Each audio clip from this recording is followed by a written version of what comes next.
Hello, everyone, and welcome back to Nightmare Narratives. I can picture some of you already in bed, maybe some of you just getting home from work.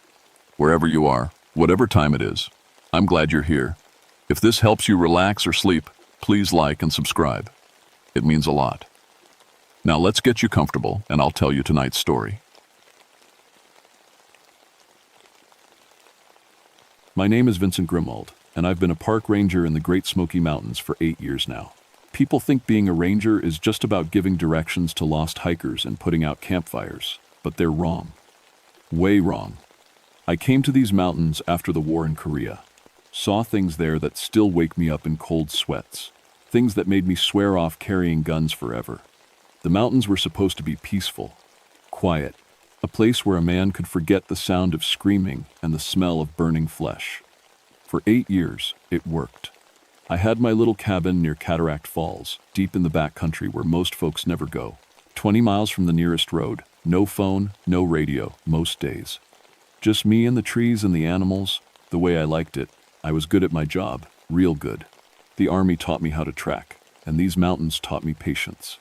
When hunters came crying about Bigfoot stealing their deer, I'd roll my eyes and explain how bears sometimes walk on 2 legs. When campers swore they heard something huge moving through the woods at night, I'd tell them about elk and their heavy footsteps. Bigfoot was just bears walking upright, I'd say. Desperate people seeing monsters where there were only animals. I believed that. God help me, I really believed that. It was late November when everything went to hell. Hunting season was almost over, and most of the weekend warriors had gone home. The trees were bare, their branches reaching up like skeleton fingers. It should have been cold, but the weather was all wrong, warm and sticky, with thick fog that hung around like smoke. I was checking the area around Devil's Throat Gorge, a nasty piece of land where the earth just opens up into a 2,000-foot drop. Cherokee folks used to say it was cursed, but then again, they said that about a lot of places. The gorge had limestone caves running through it like a honeycomb, and sometimes hikers got stupid and tried to explore them. That's what I thought had happened to the 3 missing people from last week. College kids from Tennessee probably fell into a hole somewhere. I was supposed to find them, or at least find what was left of them. The first thing I noticed was the quiet. No birds, no squirrels chattering, no bugs humming. Just thick, heavy silence that pressed against my ears like cotton. Even my boots on the dead leaves sounded too loud. Then I smelled it. Meat, rotten meat, sweet and sick in the warm air, made my stomach turn over, reminded me of Korea, of bodies left in the sun too long. I followed the smell, my tracking instincts kicking in, even though part of me wanted to turn around and walk away. That's when I found it. A human ribcage, picked clean and white, hanging from a tree branch 15 feet off the ground. I stood there staring up at it, trying to make sense of what I was seeing. The bones swayed a little in the windless air, clicking together like wind chimes. Around the base of the tree, scattered in the leaves, I could see more bones. Arm bones, leg bones, a skull with the jaw missing, and dog tags, Korean war dog tags, just like the ones I'd buried in my cabin drawer. My hands shook as I picked up one of the tags and read the name stamped into the metal. Jimmy Kowalski, Unit 7th Infantry Division. Jimmy had been my best friend in Korea, my foxhole buddy. The guy who shared his last cigarette with me before we went over the hill at Pork Chop. The guy I'd left behind when the Chinese came screaming down on us with bayonets. The guy who'd been dead for 15 years. I don't know how long I stood there holding Jimmy's dog tag. Could have been minutes, could have been an hour. My brain kept trying to make sense of it, coming up with explanations that didn't make me sound crazy. Maybe Jimmy had survived Korea. Maybe he'd come to the mountains like me, looking for peace. Maybe he'd had an accident, fallen into the gorge, and wild animals had scattered his bones. But that didn't explain how his ribcage got 15 feet up in a tree. I forced myself to think like a ranger, not like a scared veteran. I took out my camera and started documenting everything. The bones, the dog tags, the claw marks I was just now noticing in the tree bark. Deep gouges, like something with knives for fingers, had climbed straight up. Too big for a bear, too deep for a mountain lion. Too high for anything that should be living in these mountains. I was taking pictures when I heard the scream. Human. Male. Coming from deeper in the gorge. echoing off the rock walls so I couldn't tell exactly where. But definitely human and definitely in trouble. I ran toward the sound, crashing through the underbrush, following a path that seemed to go straight down into the earth. The screaming got louder as I got closer, then suddenly cut off with a wet, tearing sound that made my skin crawl. I found him, at the bottom of a natural bowl in the limestone, maybe 50 feet across. Another college kid, probably one of the missing 3. He was still alive, but barely. Something had taken a bite out of his leg that was so big I could see the bone. Blood was everywhere, soaking into the ground, painting the white rocks. "Help me," he whispered when he saw me. "Please, God, help me." I was already moving, pulling out my first aid kit, trying to stop the bleeding. But as I worked, I could feel something watching us.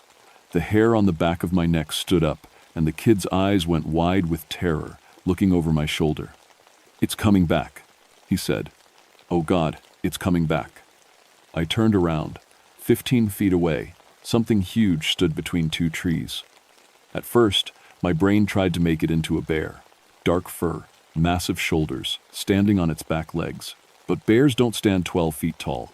Bears don't have arms that hang down to their knees. And bears definitely don't to have faces that look almost human, with eyes that burn like coals and teeth as long as my fingers. It looked at me for maybe 3 seconds, looked right into my eyes like it was measuring me, deciding if I was worth the trouble. Then it opened its mouth and made a sound that was part roar, part scream, and part something else. Something that reminded me of the sounds Chinese soldiers made when they were dying. The kid behind me started screaming again. The thing took 1 step toward us, and the ground shook like a small earthquake. Another step, and I could smell its breath, rotten meat, and something else, something that made me think of fear and pain and the worst night of my life in Korea. I grabbed the kid under his arms and started dragging him backward toward the path I'd come down. He was heavier than he looked, and the blood made him slippery. The thing kept coming, taking its time, like it knew we couldn't get away. "Leave me," the kid whispered. "Just leave me and run." For a second, I almost did. For a second, I was back in Korea, listening to Jimmy scream as the Chinese overran our position, and I was running, always running, leaving my friends behind to save my own skin. But I couldn't do it again. Not again. I kept dragging him, step by step, while the thing followed us. It wasn't trying to catch us. It was hurting us, pushing us toward something. I could see more bones scattered around, some fresh, some old. This whole area was a killing ground. We made it maybe 20 feet before I tripped over something and went down hard. The kid rolled away from me, crying and begging. I looked back to see what I'd tripped over. Another body. This one had been dead longer, maybe a few days. But I recognized the uniform. Korean War surplus, the kind you could buy at Army-Navy stores. The kind Jimmy always wore because it reminded him of when we were young and stupid and thought we were heroes. The thing was right behind us, now. I could feel its breath on my neck, hot and wet. I rolled over to face it and found myself looking up at something that shouldn't exist.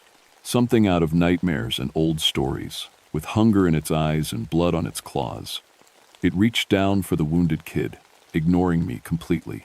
Its hands were bigger than dinner plates, with fingers that ended in black claws. The kid screamed one more time as those hands closed around him. Then the screaming stopped. I ran. God forgive me. I ran again. I made it back to my cabin as the sun was going down, shaking so hard I could barely get the key in the lock. Inside, I poured myself 3 fingers of whiskey and tried to convince myself I'd imagined the whole thing. Stress, maybe. PTSD flashback. 8 years in the mountains, and maybe the isolation was finally getting to me. But I still had Jimmy's dog tag in my pocket. I sat at my kitchen table and stared at it while the whiskey burned my throat. James P. Kowalski, B positive, Methodist. Born 1930, which would make him 37 now if he was still alive. But Jimmy had died in Korea. I'd seen his body myself, torn apart by Chinese grenades. Hadn't I? The more I thought about it, the fuzzier my memories got.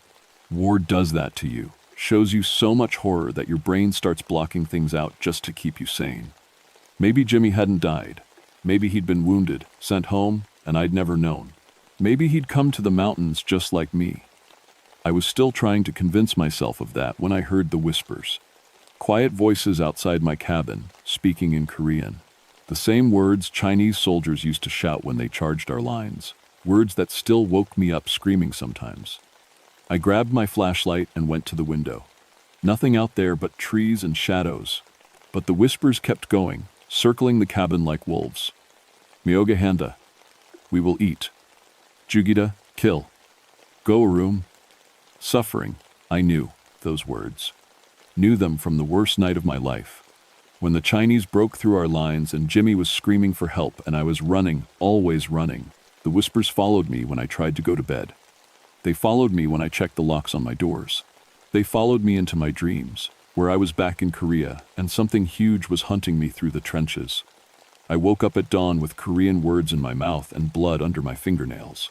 That's when I knew I had to go back. The body of the college kid was gone when I returned to the feeding ground. So was the other one I'd tripped over. But there were drag marks in the dirt, leading toward a cave opening I hadn't noticed before. The entrance was partially blocked with human bones, not randomly scattered, but carefully arranged like a barrier, or a warning. I had to move 3 femurs and a skull to get inside. My flashlight beam showed a tunnel that went back into the mountain, sloping down, into darkness. The walls were covered with scratches, some fresh, some old.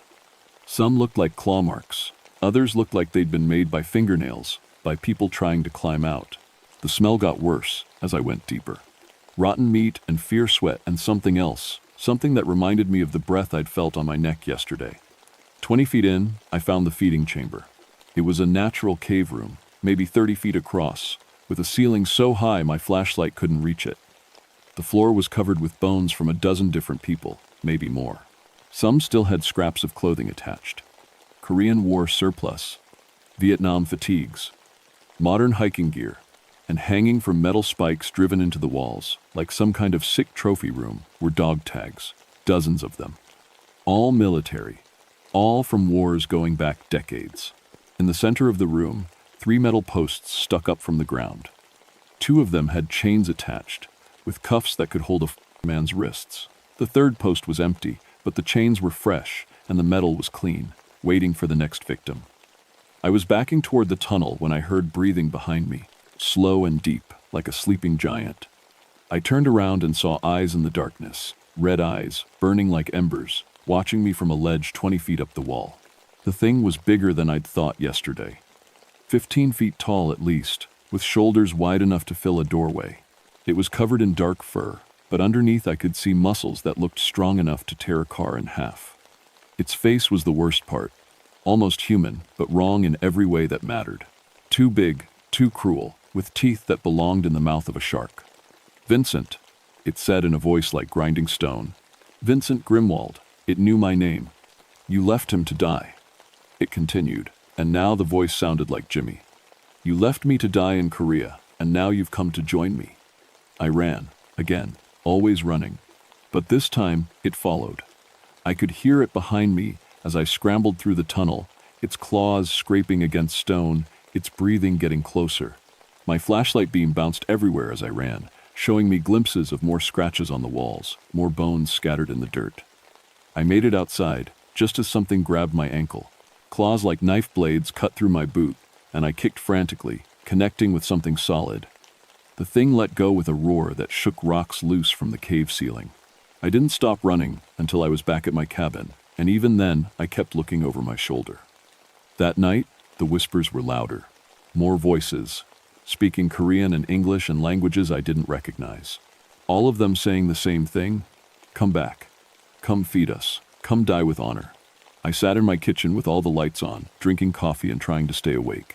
Because every time I closed my eyes, I was back in that cave, chained to a metal post, waiting for something huge and hungry to tear me apart. Just like Jimmy had been waiting 15 years ago. Just like he was still waiting. The next morning, another ranger found me. Marcus Stone, a good kid from Tennessee who'd been on the job for 2 years. He'd come looking for me because I'd missed my radio check-in, and he was worried. "Vince, you look like hell," he said when he saw me. "When's the last time you slept?" I tried to explain what I'd found, but the words came out all wrong. Giant monster in the cave, bodies hanging from trees, Korean War veterans being eaten alive. Even to me, it sounded crazy. Marcus listened with the patient look people get when they're dealing with someone who's lost their mind. Maybe you should take some time off, he suggested. Get some rest, see a doctor. I'm not crazy, I said. Come with me. I'll show you. He didn't want to, but I was his supervisor, and he was a good kid who followed orders. We went back to Devil's Throat Gorge together, and I showed him the claw marks on the trees, the scattered bones, the cave entrance. Jesus, Marcus whispered when he saw the feeding chamber. What kind of animal does this? But even as he said it, I could see the change starting in him. His eyes got distant, unfocused. He started talking about things that hadn't happened. Missions in Vietnam, friends who died in battles he'd never fought. The thing was in his head now, just like it had been in mine since Korea. Marcus, I said, grabbing his shoulders. Stay with me. Don't listen to the voices. But it was too late. He walked deeper into the cave like he was sleepwalking, toward the metal posts in the center of the chamber. His hands found the chains, and he started fastening them around his own wrists. It's not so bad, he said in a voice that wasn't quite his own. Dying for your country, dying with honor, better than running away like a vorster, coward. The last word hit me like a punch in the gut, because that's what I was, a coward. I'd run from Korea, run from my nightmares, run from everything that scared me. And now Marcus was going to die because I was too scared to fight. I heard breathing from the darkness above us. The thing was coming. Marcus, listen to me, I said, working at the chains on his wrists. This isn't real. You're not a soldier. You've never been to war. Yes, I have, he said sadly. We all have, all of us who carry the guilt. The breathing got closer. I could smell that rotten meat stench getting stronger. In the shadows at the edge of my flashlight beam, I could see something huge moving down the cave wall. You came back, it said in Jimmy's voice. I knew you would. Cowards always come back to face their guilt in the end. It dropped from the wall with a sound like thunder, landing between me and the tunnel entrance. 15 feet of fur and muscle and nightmare, with Jimmy's face stretched over a skull too big for any human. You left me in Korea, it said, left me screaming for help while you ran to save your own skin. That's not how it happened, I said. But even as I said it, I wasn't sure. The memories were so mixed up, so confused. Had I really tried to save Jimmy, or had I just run the first chance I got? You know the truth, the thing said, moving closer. You've always known. That's why you came to the mountains. That's why you refused to carry weapons. That's why you wake up screaming every night. It was right. God help me, it was right. I had left Jimmy behind, I had run like a coward, and I'd been running ever since. But I can end the running, it continued. I can end the guilt. All you have to do is stay. Feed me your shame, your fear, your regret. Die the death you should have died in Korea. Marcus was still struggling with the chains, but weaker now, like he was giving up. His eyes were closed, and he was mumbling words in Vietnamese. A war he'd never fought in, for a country he'd never seen. I looked around the cave and saw them all. Jimmy's bones and dozens of others. All the men who'd come to the mountains carrying guilt and shame and memories they couldn't live with. All of them fed to something that grew stronger with every veteran it consumed. No, I said. The thing tilted its massive head. No, no more running. I reached into my pack and pulled out the one thing I'd sworn never to touch again, my service pistol from Korea. I'd kept it all these years, hidden in my cabin, a reminder of everything I wanted to forget. Guns can't hurt me, the thing said. I am guilt made flesh. I am consequence given form. As long as you carry shame, I cannot die. It was right, but I wasn't planning to shoot it. I put the gun to my own head. If I die, I said, Marcus goes free. The guilt dies with me. The thing's eyes widened. You would not dare. Watch me. For the first time since Korea, I felt something that wasn't fear or shame or regret. I felt purpose. Maybe this was how it was supposed to end. Maybe this was the death I should have died 15 years ago. My finger tightened on the trigger. Wait, the thing said. There is another way. The thing told me about the old Cherokee stories, about the Kekle Kudle, the cannibal giants who fed on those who had abandoned their duties, their families, their honor. It told me how the Cherokee had dealt with such creatures, Not with bullets or blades, but with truth. Face what you did, it said. Accept the guilt, but do not let it consume you. Transform it into something useful. Become the man you should have been. I lowered the gun. Not because I was scared, but because I finally understood. I had left Jimmy in Korea. I had run when my friends needed me most. I had been a coward, and men had died because of it. Those were facts, and denying them had only fed the thing's power over me. But that didn't mean I had to keep being a coward. I unlocked Marcus's chains and helped him to his feet. He was confused, disoriented, but alive. Together, we walked out of the cave and back into the sunlight. The thing didn't follow us. It couldn't, because I wasn't running anymore. That was 3 months ago. Marcus doesn't remember much about that day. His mind has blocked out most of it, which is probably for the best. The official report blamed the missing hikers on bear attacks, and the cave was sealed up for public safety. I'm still a ranger, but my job has changed. Word gets around, especially among veterans, about a place in the mountains where a man can come to face his demons. I help them when I can. Some of them need medical attention, some need counseling, and some just need someone who understands what it's like to carry guilt that feels heavier than your own body. I don't know if the thing in the cave is really dead. Sometimes, on quiet nights, I still hear whispers in Korean. But they don't scare me anymore. Guilt is like any other weight. If you carry it right, it can make you stronger instead of breaking your back. The mountains are peaceful again. The birds are singing, the animals are moving through the forest, and hikers can explore Devil's Throat Gorge without worrying about anything worse than a twisted ankle. But I keep my service pistol with me now. Not because I'm afraid of the thing in the cave, but because there are other mountains, other caves, other places where guilt and shame gather like shadows. And someone needs to be ready when the next veteran comes looking for peace, only to find something hungry waiting in the darkness. Some monsters are real, but the worst ones are the ones we feed ourselves.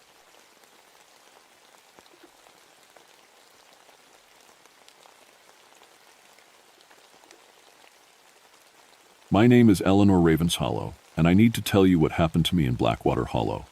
I'm a park ranger, or was, anyway. 3 years on the job, fresh out of forestry school, and I thought I knew everything about the woods. I was wrong. It was early spring of 1959 when they sent me to Canaan Valley, way up in the Monongahela National Forest. Most folks avoided that area.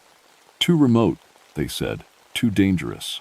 The old mining company had torn up the land something fierce back in the 40s, then just walked away when the coal ran out. Left behind a mess of dead trees, orange water, and stories nobody wanted to tell. I didn't mind the isolation. Truth is, I preferred it. Growing up in a mining family teaches you that people can hurt you worse than any wild animal. My daddy died of black lung when I was 16, coughing up blood until there was nothing left of him but bones and regret. I swore I'd never go underground like him. That's why I became a ranger. Trees don't lie to you. Mountains don't make promises they can't keep. My assignment was simple: test the water quality in Blackwater Hollow and document the environmental damage. The government was finally thinking about cleaning up the old mining sites, but they needed to know how bad things really were. I had my testing kit, my camera, and 3 weeks to write a report that would probably end up in some filing cabinet in Washington. The first thing that hit me when I got to the hollow was the smell. Sulfur, thick and rotten, like eggs left in the sun. The creek ran bright orange from all the acid drainage, and nothing grew on its banks except some scraggly weeds that looked half dead. The trees were bare skeletons, their bark peeled off in long strips. Even in early spring, when everything should have been turning green, this place looked like winter had never left. I set up my camp about a quarter mile from where the old company town used to be. Nothing left now but some concrete, foundations, and a rusty water tower with Blackwater Mining Co. painted on the side in faded letters. The company had built houses here for the workers and their families. Probably 200 people lived here once, kids playing in the streets, women hanging laundry on lines, men coming home dirty from the mines. Now it was just me and the wind. The first night, I heard children laughing. I was sitting by my campfire, writing notes about the water samples I'd taken that day, when the sound drifted down from the old town site. High, sweet voices echoing off the hills. My first thought was that some local kids had hiked in to explore the ruins. Happened all the time in other parks. Kids love abandoned places. But when I walked up to check, I didn't see anyone. Just empty foundations and that rusty water tower creaking in the breeze. The laughing had stopped. "Hello?" I called out. "Anyone there?" Nothing but my own voice bouncing back at me. I told myself it was just the wind. Sound plays tricks in these hollow valleys, especially at night. Maybe it was an owl or a fox, or just my imagination working overtime. I'd been alone in the woods for 2 days already. That can mess with your head if you're not used to it. But as I walked back to my camp, I heard it again. Fainter this time, like it was coming from deeper in the hollow. Children singing some old song I almost remembered. Something my grandmother used to hum while she cooked. I stopped walking and listened hard, but the song faded away before I could make out the words. That night, I dreamed about my father. He was young again, heading off to work with his lunch pail and his helmet lamp. In the dream, he kept looking back at me, like he wanted to say something important. But every time he opened his mouth, all that came out was the sound of children singing. I woke up with tears on my face and the taste of coal dust in my mouth. The next morning, I got down to business. Water testing is boring work, but it has to be done right. I worked my way up the creek, taking samples every 50 yards, measuring temperature and acidity levels. The numbers were worse than I'd expected. This water could kill you if you drank enough of it. I was about halfway to the mine entrance when I found the playground. It was tucked back in a grove of dead pines, hidden from the main trail. Swings, a slide, a merry-go-round, all painted in bright colors that should have faded years ago. But they looked fresh, like someone had just finished touching up the paint. The swings moved gently in the breeze, their chains squeaking, a rhythm that sounded almost like music. I checked my map. This area had been the school and playground for the company town. Made sense that some of the equipment would still be here. What didn't make sense was the condition it was in. I walked closer and noticed other things. Jump ropes laid out in perfect circles. Hopscotch squares drawn in, fresh chalk on a patch of concrete. A row of lunch pails sitting on a bench, each one labeled with a child's name in careful handwriting. Tommy Morrison, Sarah Kellum, Billy Hutchins, Mary Catherine Odell. The names meant nothing to me, but something about seeing them made my chest tight. I picked up one of the lunch pails Tommy's and opened it. Inside was a sandwich wrapped in wax paper, an apple, and a thermos of milk. The sandwich looked fresh, like someone had made it that morning. I dropped the lunch pail. It hit the ground with a clang that echoed through the dead trees. "Hello?"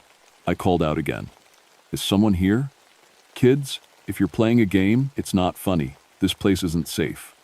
No answer, but I could swear I heard whispers coming from behind the school building. I followed the sound around to the back of the ruins, where the foundation stones made a rough rectangle in the weeds. The whispers got louder as I got closer, but I still couldn't make out words. It sounded like children telling secrets, the way kids do when they don't want adults to hear. In the middle of the foundation, someone had arranged a dozen small stones in a perfect circle. Fresh flowers, where did flowers come from in this dead place, sat in the center of the circle, and scratched into the dirt around the stones were words in a child's careful printing. "We are still here." My hands started shaking. I took out my camera and snapped pictures of everything: the playground, the lunch pails, the stone circle, the message in the dirt. Whatever was going on here, I needed proof. That's when I heard the singing again, closer this time. Close enough to make out some of the words. Asterisk. Down in the valley so low. Asterisk, asterisk. Hang your head over. Hear the wind blow. Asterisk, asterisk. Hear the wind blow, dear. Hear the wind blow. Asterisk, asterisk. Hang your head over. Hear the wind blow times. It was an old song, one I remembered from childhood, but these voices were singing it, slow and sad, like a funeral hymn. And they were coming from the direction of the mine. I looked toward the mine entrance, about 100 yards up the slope. It was just a black hole in the hillside now, sealed off with iron bars and warning signs. But between me and the mine, I could see small figures moving through the dead trees. Children, maybe 6 or 7 of them, holding hands in a line. They were too far away to see clearly, but something about the way they moved made my stomach turn. Too slow, too careful, like they were walking on broken glass. I raised my camera and looked through the viewfinder.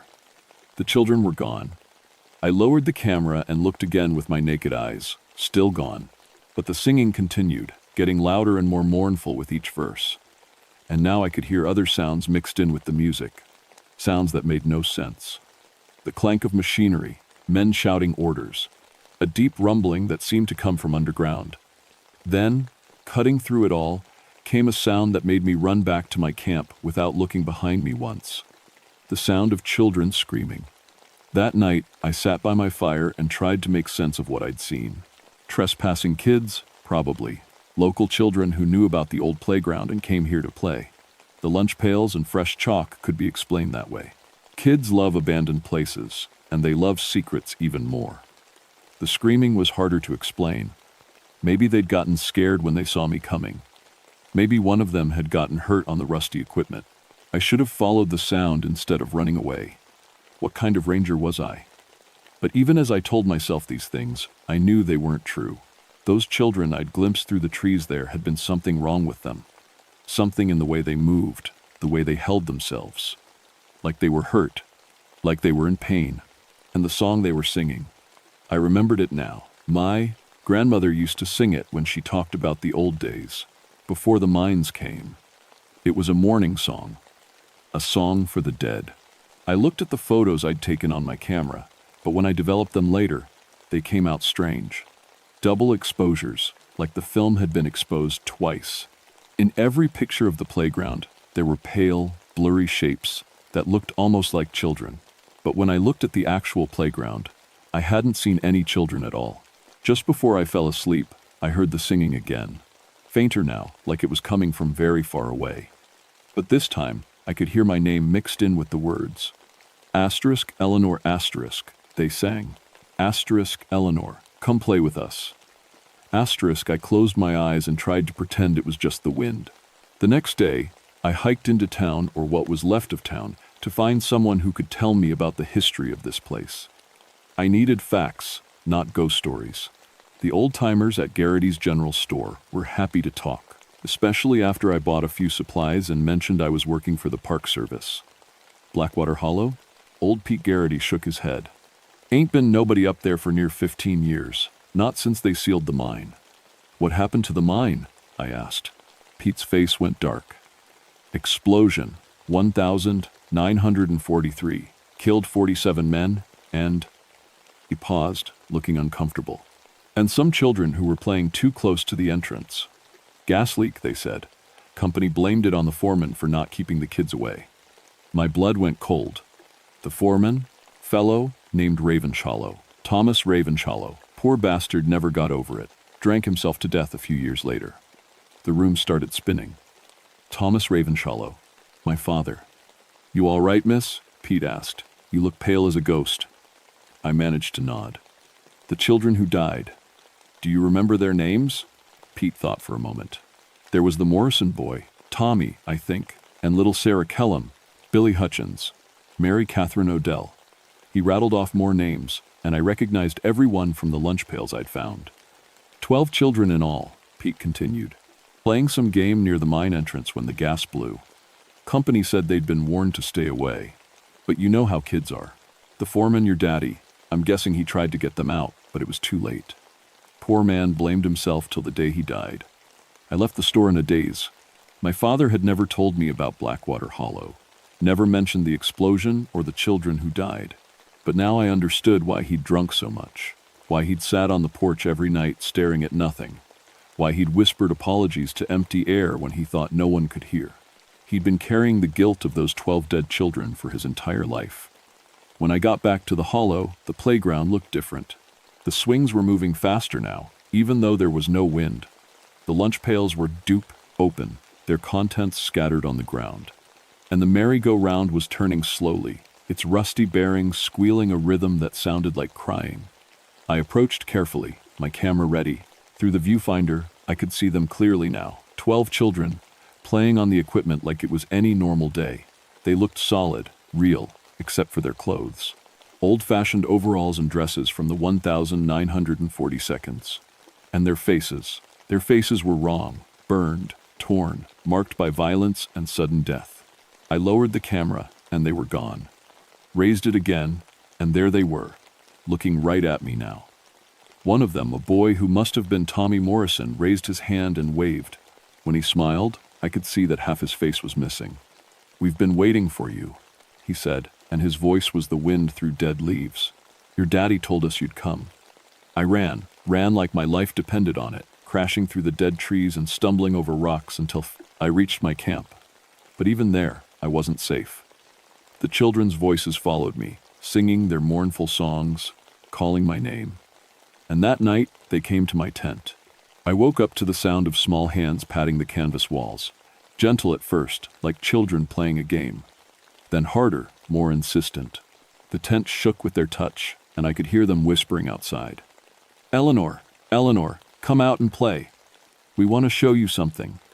Don't be scared. We're not angry anymore." I grabbed my flashlight and unzipped the tent flap. 12 pale faces stared back at me, floating in the darkness like balloons. They looked so young, so hurt, so lost. "What do you want?" I whispered. Tommy Morrison stepped forward. Up close, I could see that his overalls were torn and bloody, his face marked by the explosion that had killed him. But his eyes were kind, like my father's had been before the drinking took him.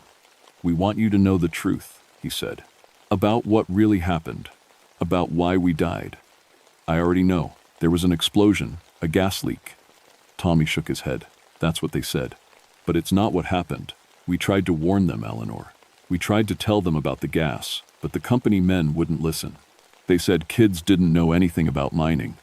Another child stepped forward, Sarah Kellum, with her hair in pigtails and her dress covered in soot. "We could smell it," she said. "The gas. It made us dizzy, made us sick. We went to tell the grown-ups, but they chased us away." "Your daddy believed us," Billy Hutchins added. His lunch pail was still clutched in his small hands. "He tried to get everyone out, but the company men said he was just trying to avoid work. They made him send the miners back down." The truth hit me like a physical blow. These children hadn't died because they were playing where they shouldn't have been. They died because they were trying to be heroes. They smelled the gas, tried to warn the miners, and been ignored by adults who thought they knew better. And my father had believed them, had tried to save everyone. But the company had overruled him, sent the men back into the mine, and when the explosion came, they'd blamed him for the deaths. "He never stopped feeling guilty," I said. Tommy nodded sadly. "We know. We tried to tell him it wasn't his fault, but he couldn't hear us. Not like you can." "Why can I hear you?" "Because you came looking for the truth," Mary Catherine Odell said. She was the smallest of them, maybe 6 years old, with her thumb in her mouth and her eyes wide with eternal innocence. "And because you're his daughter, he talked about you all the time down in the mine, said he was going to make sure you never had to go underground like him." The children surrounded me then, their cold hands touching my arms and face. And suddenly, I could see it all. The morning of the explosion. The children smelling gas and running to tell the adults. My father's face when he realized they were right. The company supervisor's angry words about crying wolf and wasting time. The miners reluctantly going back down into the tunnels. And then the explosion. The screaming. The children caught at the entrance, trying one last time to warn the men coming up, the flash of fire that took them all. "We've been waiting here ever since," Tommy said, "waiting for someone to believe us, to tell the real story." "But why me? Why now?" Sarah smiled, and for a moment her burned face looked whole again. "Because it's time. Because the truth needs to come out. And because your daddy's been asking us to take care of you." I looked around at their faces, these 12 children who had died trying to save lives, who had been blamed and forgotten and left to haunt this poisoned hollow for 16 years. My father's guilt finally made sense.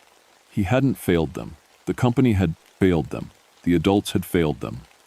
But somehow, my father had known the truth, and it had eaten him alive. "What do you need me to do?" I asked. Tommy's smile was radiant, despite his wounds. "Help us tell everyone what really happened. Make them understand that we were heroes, not just kids who got in the way." "How?" "The company records," Billy said. "They're still here. Hidden in the mine office. Papers that prove they knew about the gas leak. Prove they ignored our warnings. I looked toward the mine entrance, with its iron bars and warning signs. In there? The children nodded solemnly. It's dangerous, I said. We know, Tommy replied. But we'll protect you, we promise. As the first light of dawn broke over the hollow, the children began to fade. But their voices lingered in the air like smoke. Tonight, they whispered, when the moon is dark, we'll show you the way. I spent that day preparing for what I knew would be the most dangerous thing I'd ever done, but these children had been waiting 16 years for justice. The least I could do was help them find it. Even if it killed me, that night I met the children at the mine entrance. They appeared as the last light faded from the sky, 12 small figures glowing with their own pale light. In the darkness, their wounds were less visible, and they looked almost like normal children heading off to play. Are you ready? Tommy asked. I nodded, though my hands were shaking. I had my flashlight, my camera, and a crowbar I'd bought in town. The iron bars across the mine entrance looked solid, but they were old and rusty. With enough work, I could probably pry one loose. Don't use that, Sarah said, pointing at the crowbar. We have a better way. She walked up to the bars and placed her small hands on the metal. Where she touched, the iron began to glow with soft blue light. The other children joined her, each placing their hands on different bars. The metal grew brighter and brighter until I had to shield my eyes. When the light faded, the bars were gone. Not broken or bent, simply gone, as if they had never existed. How did you? We've had a long time to practice, Billy said. Death teaches you things. The mine entrance yawned before us like a hungry mouth. The smell of gas and decay rolled out of the darkness. My every instinct screamed at me to run, but I thought of my father's face in my dreams, the guilt he'd carried all those years, and I stepped inside. The children surrounded me, their glow providing the only light. We walked down a tunnel that had been carved from living rock, our footsteps echoing in the darkness. Old rail tracks ran down the center of the floor, disappearing into the black depths. Wooden support beams held up the ceiling, but many of them were cracked and sagging. How far? I asked. Not far, Tommy said. The office was right inside, where the foreman could watch. The workers come and go. We walked for what felt like hours, but was probably only minutes. The tunnel branched off in several directions, but the children led me confidently through the maze. They moved differently here, I noticed. Less like the hurt, confused spirits I'd seen outside, and more like children who knew every inch of their playground. You spent a lot of time down here, I said. Mary Catherine nodded. Our daddies worked here. We'd come visit sometimes, when Mama was busy. Everyone knew us. Everyone was nice to us. Her voice grew sad, until the day we tried to tell them about the gas. We reached a wooden door marked Foreman in faded paint. The children stopped outside, their faces suddenly fearful. We can't go in there, Tommy said. That's where your daddy worked, where he tried so hard to save everyone. I pushed open the door. Inside was a small office with a desk, a chair, and a filing cabinet. Everything was covered in a thick layer of dust and mold, but I could see papers scattered across the desk. My flashlight beam picked out official letterheads. Blackwater Mining Company. I started reading the papers. Most were routine production reports, safety inspections, payroll records. But near the bottom of the pile, I found what I was looking for. A memo dated 3 days before the explosion. The heading read, "Gas leak, urgent attention required." My father's handwriting filled the page, shaky but determined. Detecting dangerous levels of methane in Tunnel 7. Recommend immediate evacuation and thorough inspection before resuming operations. Several local children have reported strong gas smells and dizziness when playing near entrance. Suggest taking their reports seriously, as children's sense is often more acute than adults. Below my father's signature was another note, this one in different handwriting. Rejected. Production quotas must be met. Workers will resume normal schedule. Raven shallows excessive. Caution noted for performance review. J. Whitmore, supervisor. I felt tears burning my eyes. Here was the proof. My father had tried to stop the explosion, had believed the children, had put his job on the line to protect everyone. And he'd been overruled by company greed. I photographed every page, my hands steady now, despite the danger. These documents would clear my father's name and prove that the children had died as heroes. That's when I heard the footsteps. Heavy boots, coming down the tunnel toward us. A flashlight beam swept back and forth, growing brighter as it approached. The children scattered into the shadows, their glow fading to almost nothing. "Someone's coming," I whispered. "Company men," Tommy hissed. "They don't want the truth to come out." The footsteps stopped outside the office. A man's voice called out, rough and angry. "We know you're in there, lady. Come out nice and easy, and maybe we won't have to hurt you." I looked around, desperately. The office had no other exit. I was trapped. "Give us the papers," another voice demanded. "You're trespassing on private property. Those documents are classified." "The mine was abandoned years ago," I called back. "Company still owns the mineral rights and the right to protect its interests." The door handle turned. I grabbed as many papers as I could and stuffed them into my jacket. The children's voices whispered urgently around me. "This way, behind the cabinet. We'll show you." I looked where they pointed and saw that the filing cabinet had been pulled away from the wall, revealing a narrow opening that led deeper into the mine. An escape route my father must have known about. The door burst open just as I squeezed through the gap. Flashlight beams swept the office, and angry voices shouted orders. "She's got the papers! Find her! We can't let this get out!" I crawled through the narrow passage, following the children's fading glow. Behind me, I could hear the men trying to move the cabinet, cursing as they struggled with its weight. The passage opened into another tunnel, this one smaller and older than the main shaft. The children were waiting for me, their faces grim with determination. "They'll chase us," Sarah said. "But we know ways they don't." "Why are they so desperate to stop me?"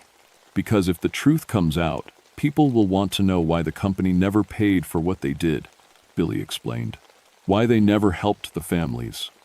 Why they let your daddy take the blame." We ran through the dark tunnels, the children leading me through passages that seemed to defy logic. Sometimes we climbed up, sometimes down. Sometimes the tunnel was so narrow I had to crawl, other times so wide I couldn't see the walls. Behind us, the men's voices echoed and faded. But they were persistent, and they knew I had to come out somewhere. Finally, we emerged into a vast underground chamber lit by the children's ghostly radiance. The walls were lined with old mining equipment, carts, tools, even a small locomotive. But what caught my attention was the far wall, where someone had painted a mural. It showed the mine as it had been in life. Workers with their lunch pails and helmet lamps, families waiting at the entrance for the shift to end. And in the center, 12 children playing games while their fathers worked below. "We painted this," Mary Catherine said proudly, "after we died, so we'd remember how things used to be." "It's beautiful," I whispered. "Your daddy helped," Tommy added. "His spirit came down here sometimes, after he died. He felt so bad about us. We tried to tell him it wasn't his fault, but guilt is loud. Louder than ghost voices." I heard footsteps in the tunnel behind us. The company men had found our trail. "There's another way out," Sarah said. "But it's dangerous. The ceiling's not stable." "More dangerous than staying here?" The children looked at each other. Tommy stepped forward. "We'll make sure you're safe," he said. "But you have to trust us. Really, trust us." The footsteps were getting closer. I could see flashlight beams dancing on the tunnel walls. "I trust you," I said. The children surrounded me, and suddenly I couldn't see anything but their pale light. I felt myself lifted, carried, protected by their small hands. We moved through rock and earth as if it were water, faster than any human could run. When the light faded, I was standing outside the mine entrance under the stars. The children had brought me home. "The papers," Tommy said urgently. "Do you still have them?" I checked my jacket. Everything was there, the memos, the reports, the proof of what had really happened. "Yes." "Then our work is done," Sarah said. "Now the world will know the truth." The children began to fade, their mission finally complete after 16 years of waiting. "Thank you," I called to them. "Thank you for waiting. Thank you for caring about my father." Tommy's voice drifted back like wind through leaves. "Tell them we were brave. Tell them we tried to help." "I will," I promised. "I'll make sure everyone knows." And then they were gone, leaving me alone under the stars with the evidence that would change everything. It took 6 months, but the truth finally came out. The papers I'd found in the mine office were just the beginning. Once the story broke, other documents surfaced. Company memos showing they'd known about safety problems for years. Witness statements from miners who'd been afraid to speak up before. Evidence of a massive cover-up that went all the way to the company's board of directors. The headlines read, "Hero children died trying to prevent mine disaster," and company scapegoated foreman to hide negligence. My father's name was cleared. The families of the dead miners and children received settlements that should have been paid 16 years ago. And I was promoted to senior ranger with a commendation for exceptional dedication to uncovering the truth. But the real reward was simpler than that. I never heard the children's voices again. The playground in Blackwater Hollow fell into natural decay, its paint finally fading, its equipment finally rusting. The lunch pails crumbled away, the stone circles scattered. They were at peace. I still work for the Park Service, but my job has changed. I investigate other old mining sites now, other places where companies buried their mistakes and blamed the workers. I've found that children's spirits aren't uncommon in these places. Kids who died in industrial accidents, whose stories were forgotten or twisted to protect corporate interests. And I can hear them, all of them. The gift the hollow children gave me. Sometimes I wonder if that was their plan all along.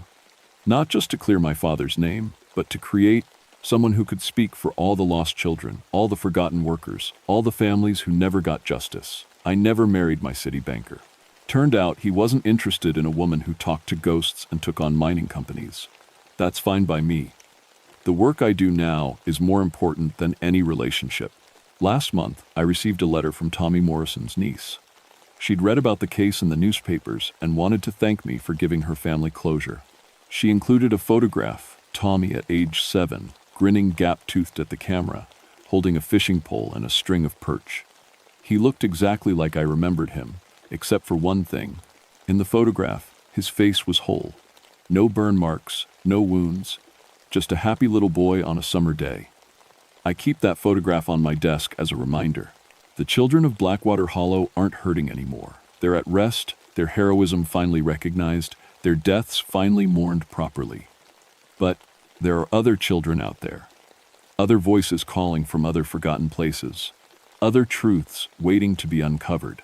If you ever find yourself in an old mining town, or near an abandoned factory, or walking through a cemetery where the headstones are too small and too numerous, listen carefully. You might hear them too, the children who tried to warn us, who died protecting others, who wait patiently for someone to tell their stories. They're not angry. They're not vengeful. They just want to be remembered. And if you're very brave and very lucky, you might be able to help them find peace. Just like I did. Just like my father would have wanted. My name is Eleanor Ravenshollow, and I speak for the children who can no longer speak for themselves. Remember their names. Remember their courage. Remember that sometimes the smallest voices carry the most important truths.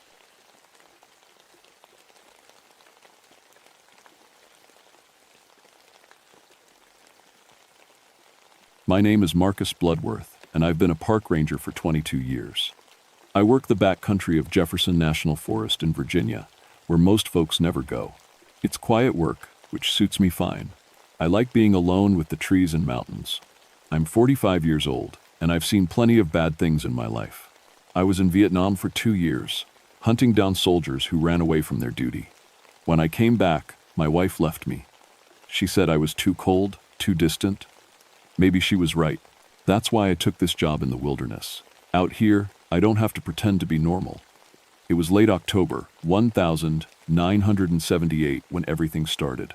Hunting season had just begun, and the first snow was falling on Whitetop Mountain. I was patrolling the high country, about 30 miles from the nearest road.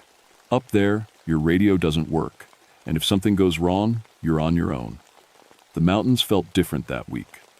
Wrong, somehow. I'd been walking these trails for over 2 decades, and I knew when something wasn't right. The birds had gone quiet. I hadn't seen a single deer or bear, which was strange for hunting season. Even the wind seemed to hold its breath. That's when I found Jimmy Crawford's campsite. Jimmy was a local hunter, been coming up here for 15 years. He knew these woods almost as well as I did, but when I walked into his camp, I knew something terrible had happened. His tent was slashed open from the inside. Long, jagged cuts ran down the orange fabric like claw marks. Jimmy's rifle lay on the ground, unfired. His boots sat by the cold fire pit, laces still tied. But Jimmy was nowhere to be found. I circled the camp, looking for tracks. That's when I saw the footprints in the soft dirt. They started normal, Jimmy's hiking boots walking around the fire. But then they changed. About 10 feet from the tent, the boot prints became something else. Wolf prints, but bigger than any wolf I'd ever seen. I followed the trail for maybe 50 yards before I found it. Hanging from a low pine branch was Jimmy's skin. Not his clothes, his actual skin. It hung there like a hunting jacket someone had taken off and forgotten, complete from head to toe, perfectly removed without a single cut or tear. Like a snake had shed its skin. Except snakes don't wear flannel shirts and blue jeans. I stood there, staring at it for a long time, my mind trying to make sense of what I was seeing. 22 years in these woods, 2 years hunting men in Vietnam, and I'd never seen anything like this. The skin swayed gently in the cold mountain breeze. I'm a practical man. I believe in things I can see and touch and understand. So I told myself this had to be some kind of animal attack.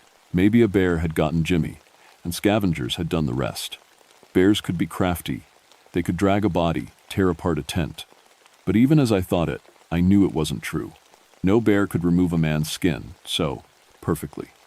No animal could hang it from a tree branch 12 feet off the ground. I took pictures with my department camera and made notes in my book. I bagged what evidence I could find. Then I started following those wolf tracks deeper into the forest. The trail led up toward the old Cherokee hunting grounds, land that had been sacred to the tribe before they were forced to leave in 1838. Most folks didn't know the history, but I'd read about it.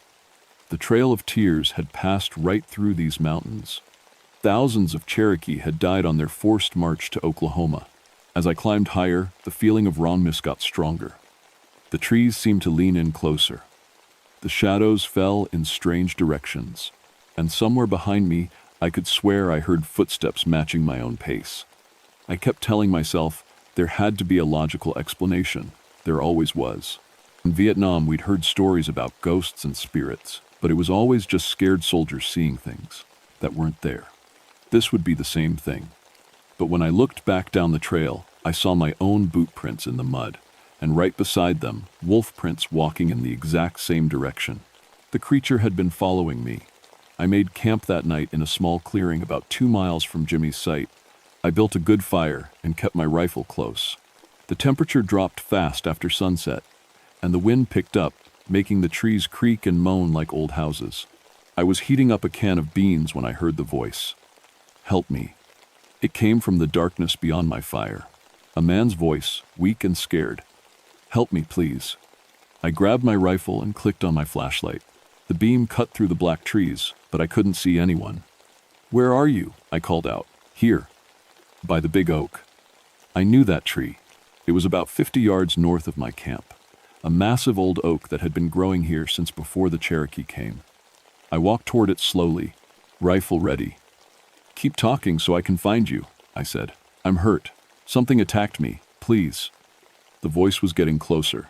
My flashlight beam swept back and forth, but I still couldn't see anything, just trees and rocks and fallen leaves. "Right here," the voice said, and it was close now, maybe 10 feet away. "I'm right here." I spun around, light and rifle pointing in all directions. Nothing. Then I heard it again, but this time the voice was behind me. "Help me." I turned back toward my camp, and that's when I saw him. A man standing in the glow of my fire. He was wearing Jimmy Crawford's clothes, the same flannel shirt, the same blue jeans, even the same baseball cap. But it wasn't Jimmy's face. The face was wrong, too long. The eyes were too far apart, and the mouth stretched wider than any human mouth should. Like someone had tried to put on Jimmy's face but couldn't quite make it fit right. "Thank you for coming," the thing said in Jimmy's voice. "I've been waiting." I raised my rifle. "Stay right there." The thing that looked like Jimmy tilted its head. "Why are you pointing that at me, Ranger? I'm the victim here." You're not Jimmy Crawford." "Of course I am. Look at me." And for a second, when the firelight hit it just right, it did look exactly like Jimmy. The face snapped into place, all the features aligning perfectly. If I'd blinked, I would have missed the change. "See?" Jimmy's voice said. "It's me. Something attacked me, tore off my skin. But I'm alive. I got away." I kept the rifle pointed at its chest. "Jimmy Crawford has brown eyes. Yours are yellow." The thing smiled, and its teeth were too sharp. "You're very observant, Ranger." "That's good. That's what made you such an excellent hunter in Vietnam." My blood went cold. I'd never told anyone in these mountains about Vietnam. It wasn't in my official file. "How do you know about that?" "I know lots of things about you. Marcus Bloodworth. I know you hunted men in the jungle. I know you were good at it. I know you enjoyed it." The fire popped, sending sparks into the dark sky. The thing wearing Jimmy's skin took a step closer.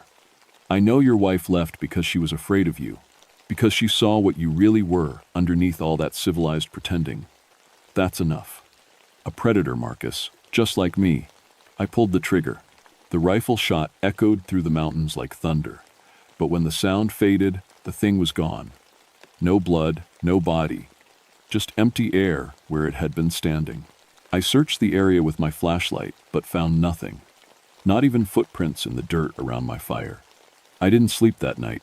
I sat with my back to a tree, rifle across my knees, waiting for dawn. Every shadow looked like movement. Every sound could have been footsteps. When the sun finally came up, I broke camp and started tracking again. The wolf prints led higher into the Baffling Mountains, toward the old Cherokee sacred sites, places where the medicine men used to perform their ceremonies.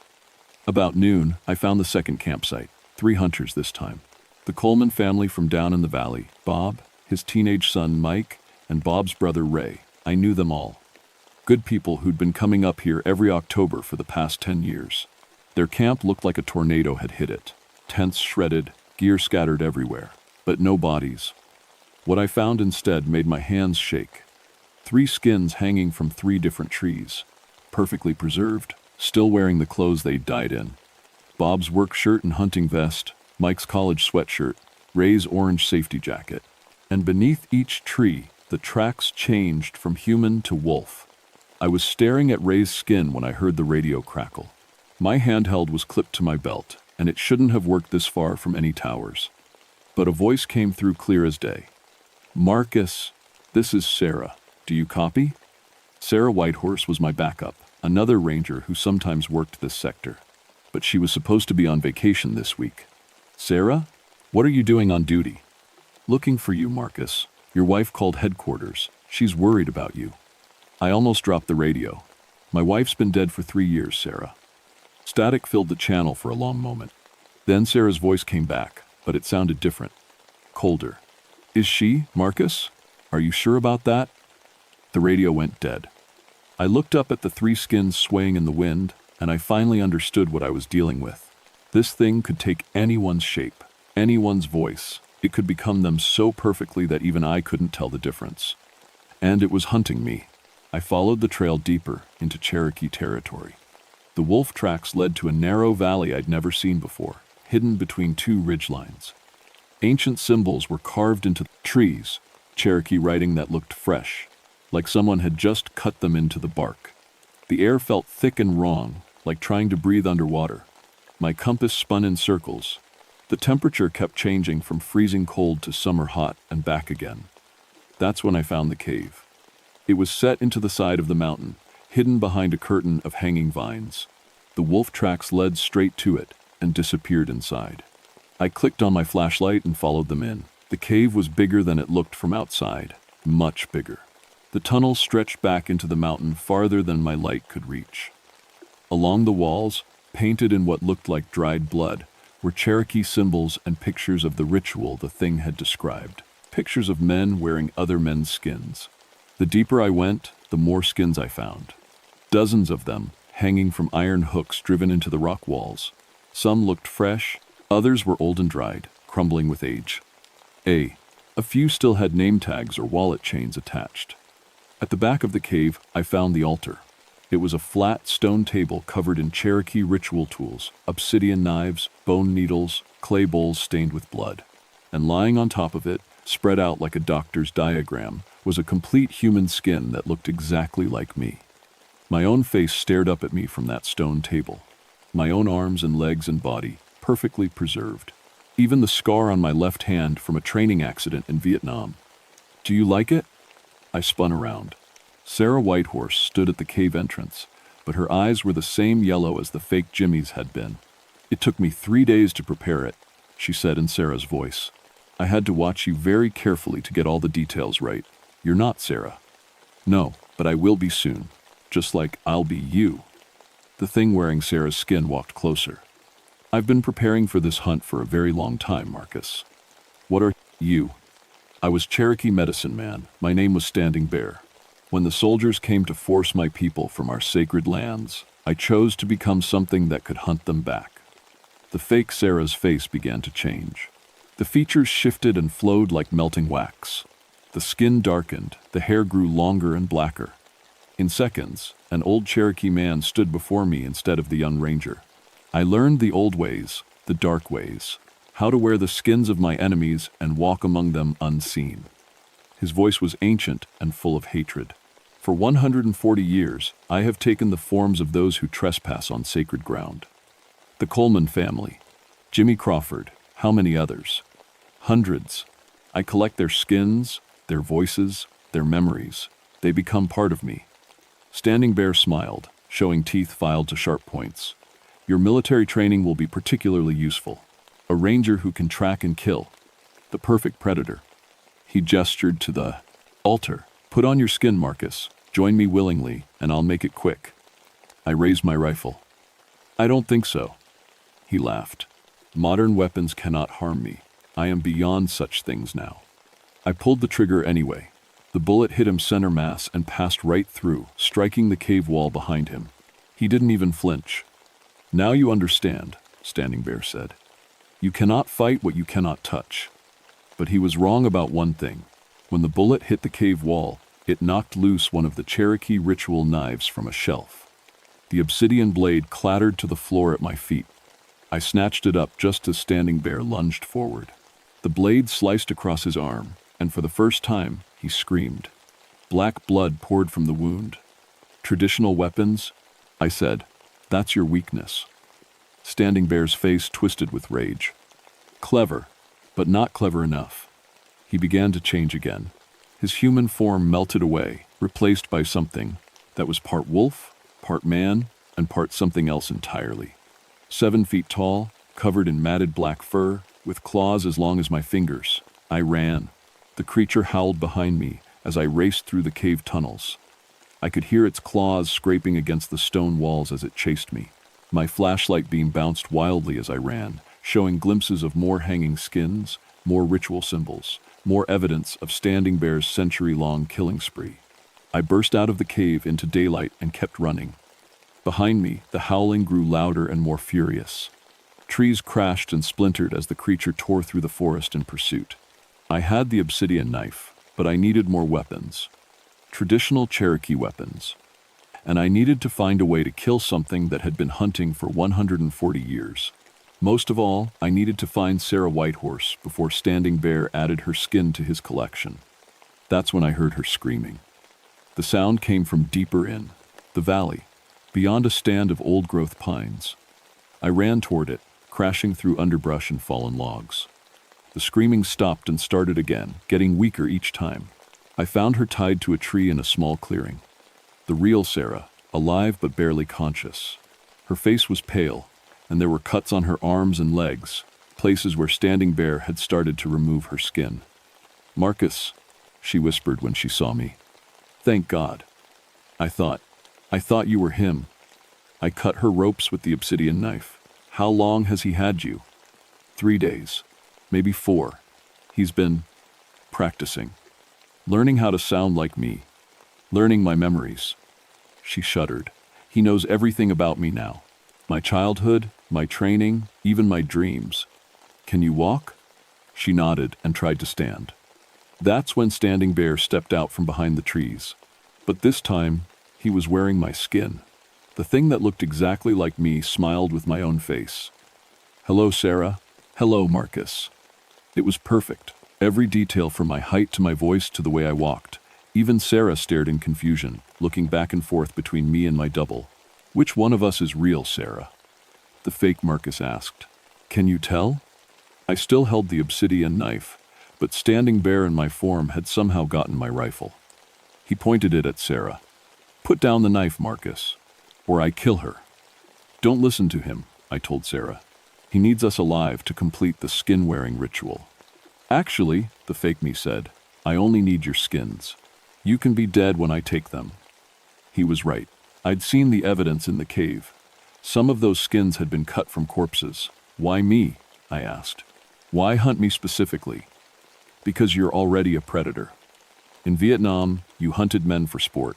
You enjoyed the kill." Standing Bear's words came out of my own mouth. I can use that.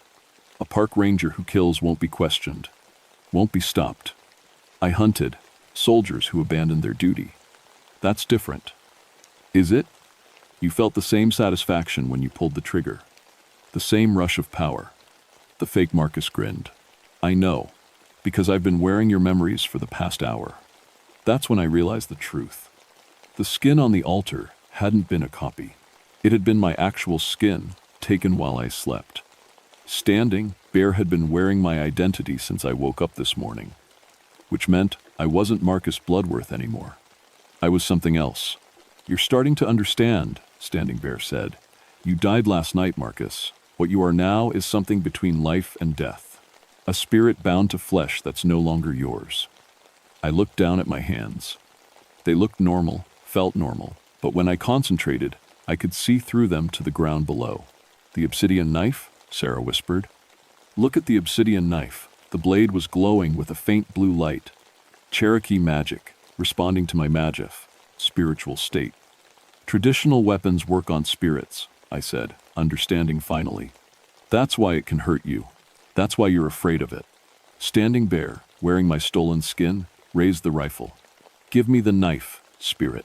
Your time in this world is over." Instead, I threw it to Sarah. She caught the blade and spun toward Standing Bear in one smooth motion. The obsidian point sank deep into his chest, right where a human heart would be. Standing Bear screamed and stumbled backward. My stolen skin began to smoke and peel away from his real form underneath. The rifle fell from his hands as he clawed at the wound. "The altar," I shouted to Sarah. "Get to the cave and destroy the altar." But Standing Bear wasn't finished. Even with the knife in his chest, he began to change. My skin split open, and the wolf thing emerged, bigger and more terrible than before. The obsidian blade fell out as his body transformed. Sarah grabbed the knife and ran toward the cave. I picked up my rifle and followed, but the bullets still passed through the creature without effect. Only traditional weapons could harm him now. We reached the cave with Standing Bear howling right behind us. Inside, Sarah ran to the stone altar while I tried to hold off the creature with the obsidian knife. "Destroy the skins," I yelled. "Burn them all!" Sarah grabbed a ritual torch from the wall and set fire to the hanging skins. The cave filled with smoke and the smell of burning flesh. Each skin that burned weakened Standing Bear a little more, but he was still fighting. His claws raked across my chest, and even though I was already dead, the pain was real. He knocked me down and lunged for Sarah.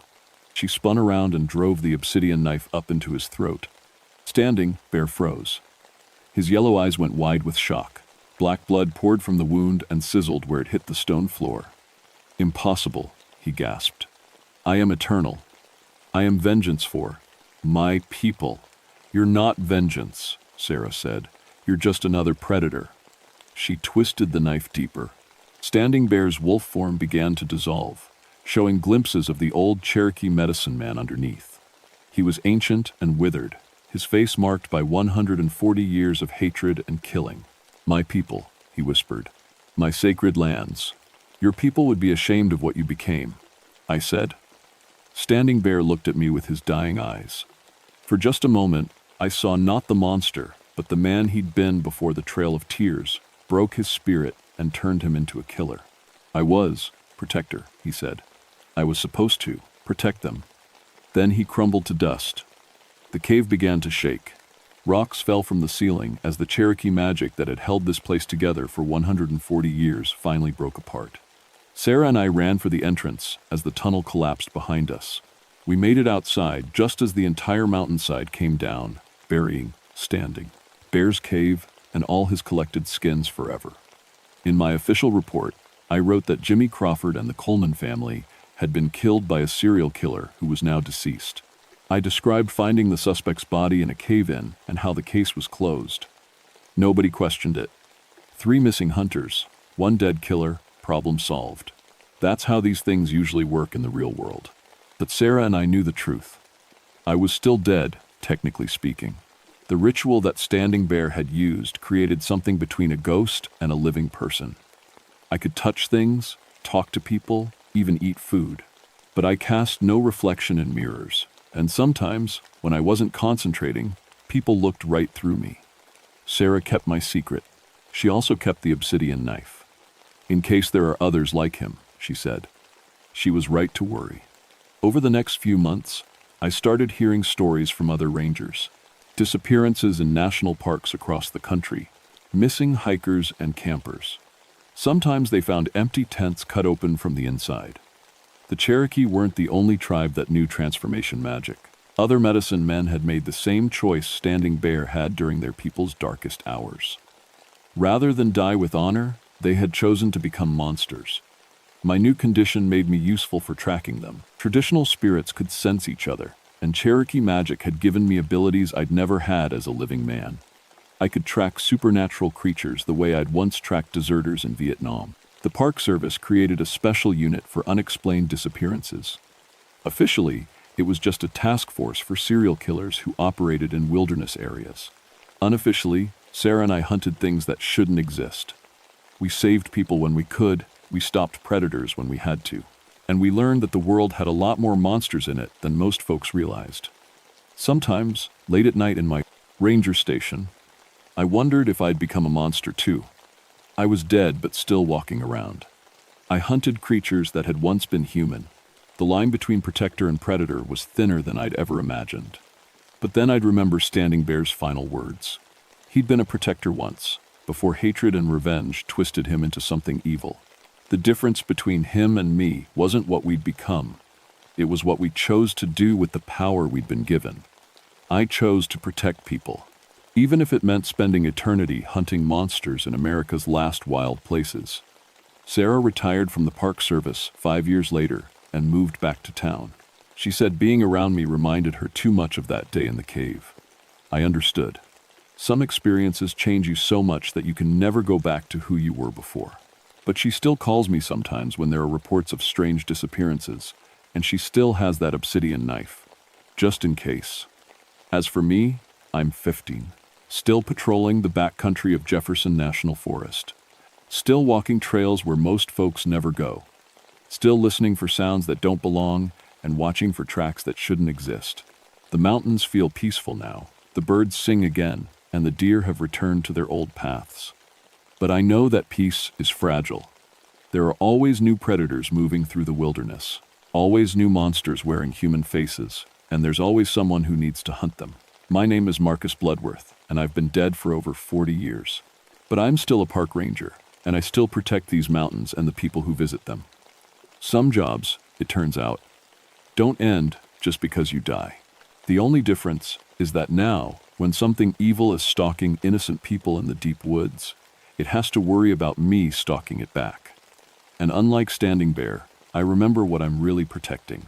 Not just the land, but the idea that some places should stay safe. That some people still stand between the monsters and everyone else, even if those people aren't entirely human anymore.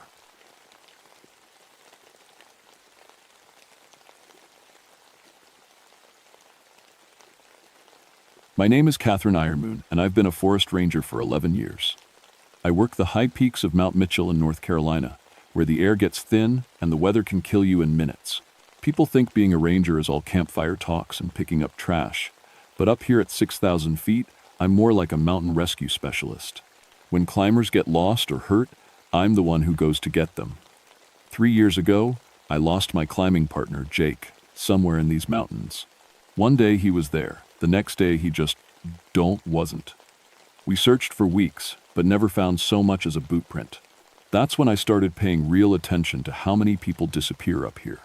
More than you'd think, more than makes sense. The other rangers say, I've gotten weird about it. Maybe they're right. I keep files on every missing person case, every strange incident. I stay in better shape than I need to. I read everything I can about survival in extreme conditions. And yeah, I have bad dreams sometimes. Dreams about being so hungry you'd do anything to make it stop. But I'm a professional. I don't believe in monsters or spirits or any of that folklore nonsense. When people die in the mountains, it's because of cold or falls or getting lost. Simple as that. It's December 23rd, 1984, and I'm headed up to Black Balsam Knob because 3 college kids from Duke haven't checked in. They were supposed to be back 2 days ago. The weather's been brutal, temperatures dropping to 20 below, winds hitting 60 miles per hour, snow coming down so hard you can't see your own boots. My radio crackles as I strap on my snowshoes. Catherine, you sure about this? It's dispatch.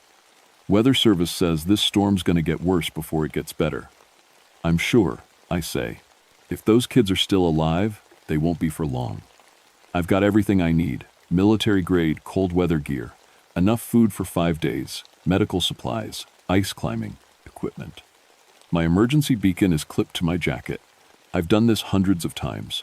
The trail up to Black Balsam starts easy, but within an hour I'm breaking trail through knee-deep snow. The wind hits like a fist, and even with my goggles, I can barely see 10 feet ahead. This is exactly the kind of weather that kills people. College kids probably had no idea what they were getting into. Cherokee legends say this area is special. Sacred, some say. Dangerous, say others. The old-timers talk about something called Kekle Kudle, some kind of spirit that walks when people get desperate. But that's northern stuff, Algonquian tribes. The Cherokee down here had different stories, darker ones about winter and hunger and what people do when they're dying. I don't put much stock in legends, but I know the history. In the 1800s, a whole Cherokee band disappeared during a bad winter somewhere around here. Just gone. Some folks said they moved on, but others whispered they got snowed in and, well, when you're starving, people make terrible choices. The snow's getting deeper, and I'm burning more energy than I planned. That's when I smell it. Smoke. Somebody's got a fire going up ahead. Could be the college kids. I push harder, following the scent through the trees. The smoke smell gets stronger, but there's something else mixed in. Something that makes my stomach turn. Burning meat.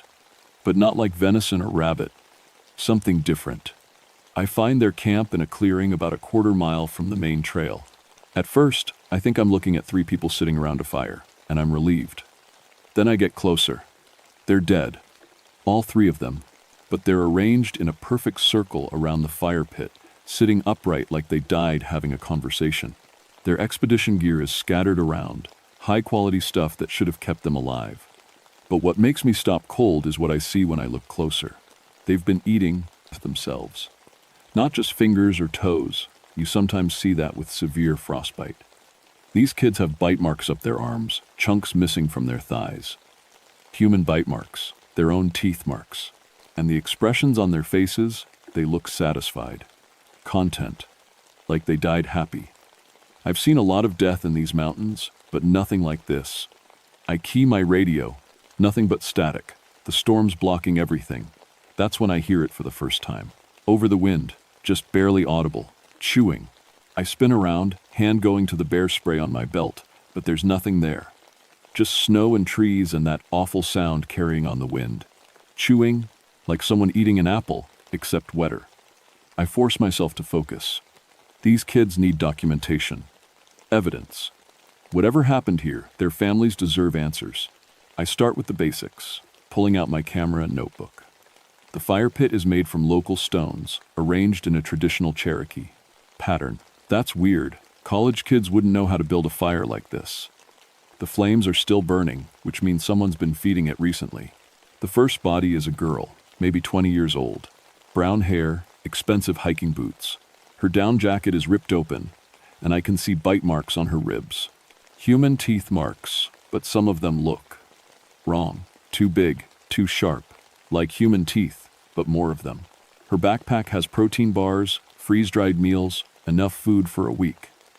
None of it touched. But there's blood on her mouth, and when I look closer, there's flesh stuck between her teeth. Her own flesh. The chewing sound comes again, closer this time. Definitely not the wind. I document the other two bodies. Both male, both showing the same pattern. Self-cannibalism, starting with the extremities and working inward. But they all died with these peaceful expressions, like they'd just had the best meal of their lives. That's impossible. People who resort to cannibalism do it because they're desperate, starving. They don't look happy about it. I check their gear again. No equipment failures. Their tent is high quality, properly set up, sleeping bags rated for 40 below. Enough food to last 2 weeks. No reason for them to starve. But something made them eat themselves. I'm starting to feel hungry, which is strange because I ate an energy bar an hour ago. Mountain work burns calories, but this feels different. Deeper. Like I haven't eaten in days. The wind shifts, and I smell something that makes my mouth water despite myself. Cooking meat. Good meat. I follow the scent and find a small camping stove 20 feet from the fire. There's a pot on it, still warm. Inside is a stew that smells incredible. Better than anything I've ever smelled. My stomach clenches with hunger so sharp it's painful. I haven't felt this hungry since. Actually, I can't remember ever feeling this hungry. I reach for the spoon before I catch myself. This is evidence. I need to document it, not eat it. But God, it smells good. I force myself to step back and take photos. The stew looks normal. Chunks of meat, some vegetables, could be anything. Venison maybe, or rabbit. Hard to tell from the pieces. The chewing sound comes again, and this time I see where it's coming from. There's something moving in the trees, about 50 yards away. Tall. Maybe 8 feet tall. It's hard to see clearly through the snow, but it looks like a person. A very thin person. Hello? I call out. Are you injured? Do you need help? The chewing stops. The figure turns toward me, and even through the blowing snow, I can see it's holding something in its hands, something it was eating, something that looks like a human arm. It starts walking toward me. I fumble for my radio, still nothing but static. My emergency beacon is working, the light's blinking, but that just sends a signal. Doesn't let me talk to anyone. The figure gets closer, and I can see it better now. It is human, sort of. Male, probably. But so thin he's almost skeletal. His face is gaunt, cheeks sunken, but his belly is round and full. Like he's been eating well. He's naked except for scraps of clothing hanging off his frame. His skin is pale, almost gray, but his mouth is red, very red. Catherine, he says, and my blood freezes. He knows my name.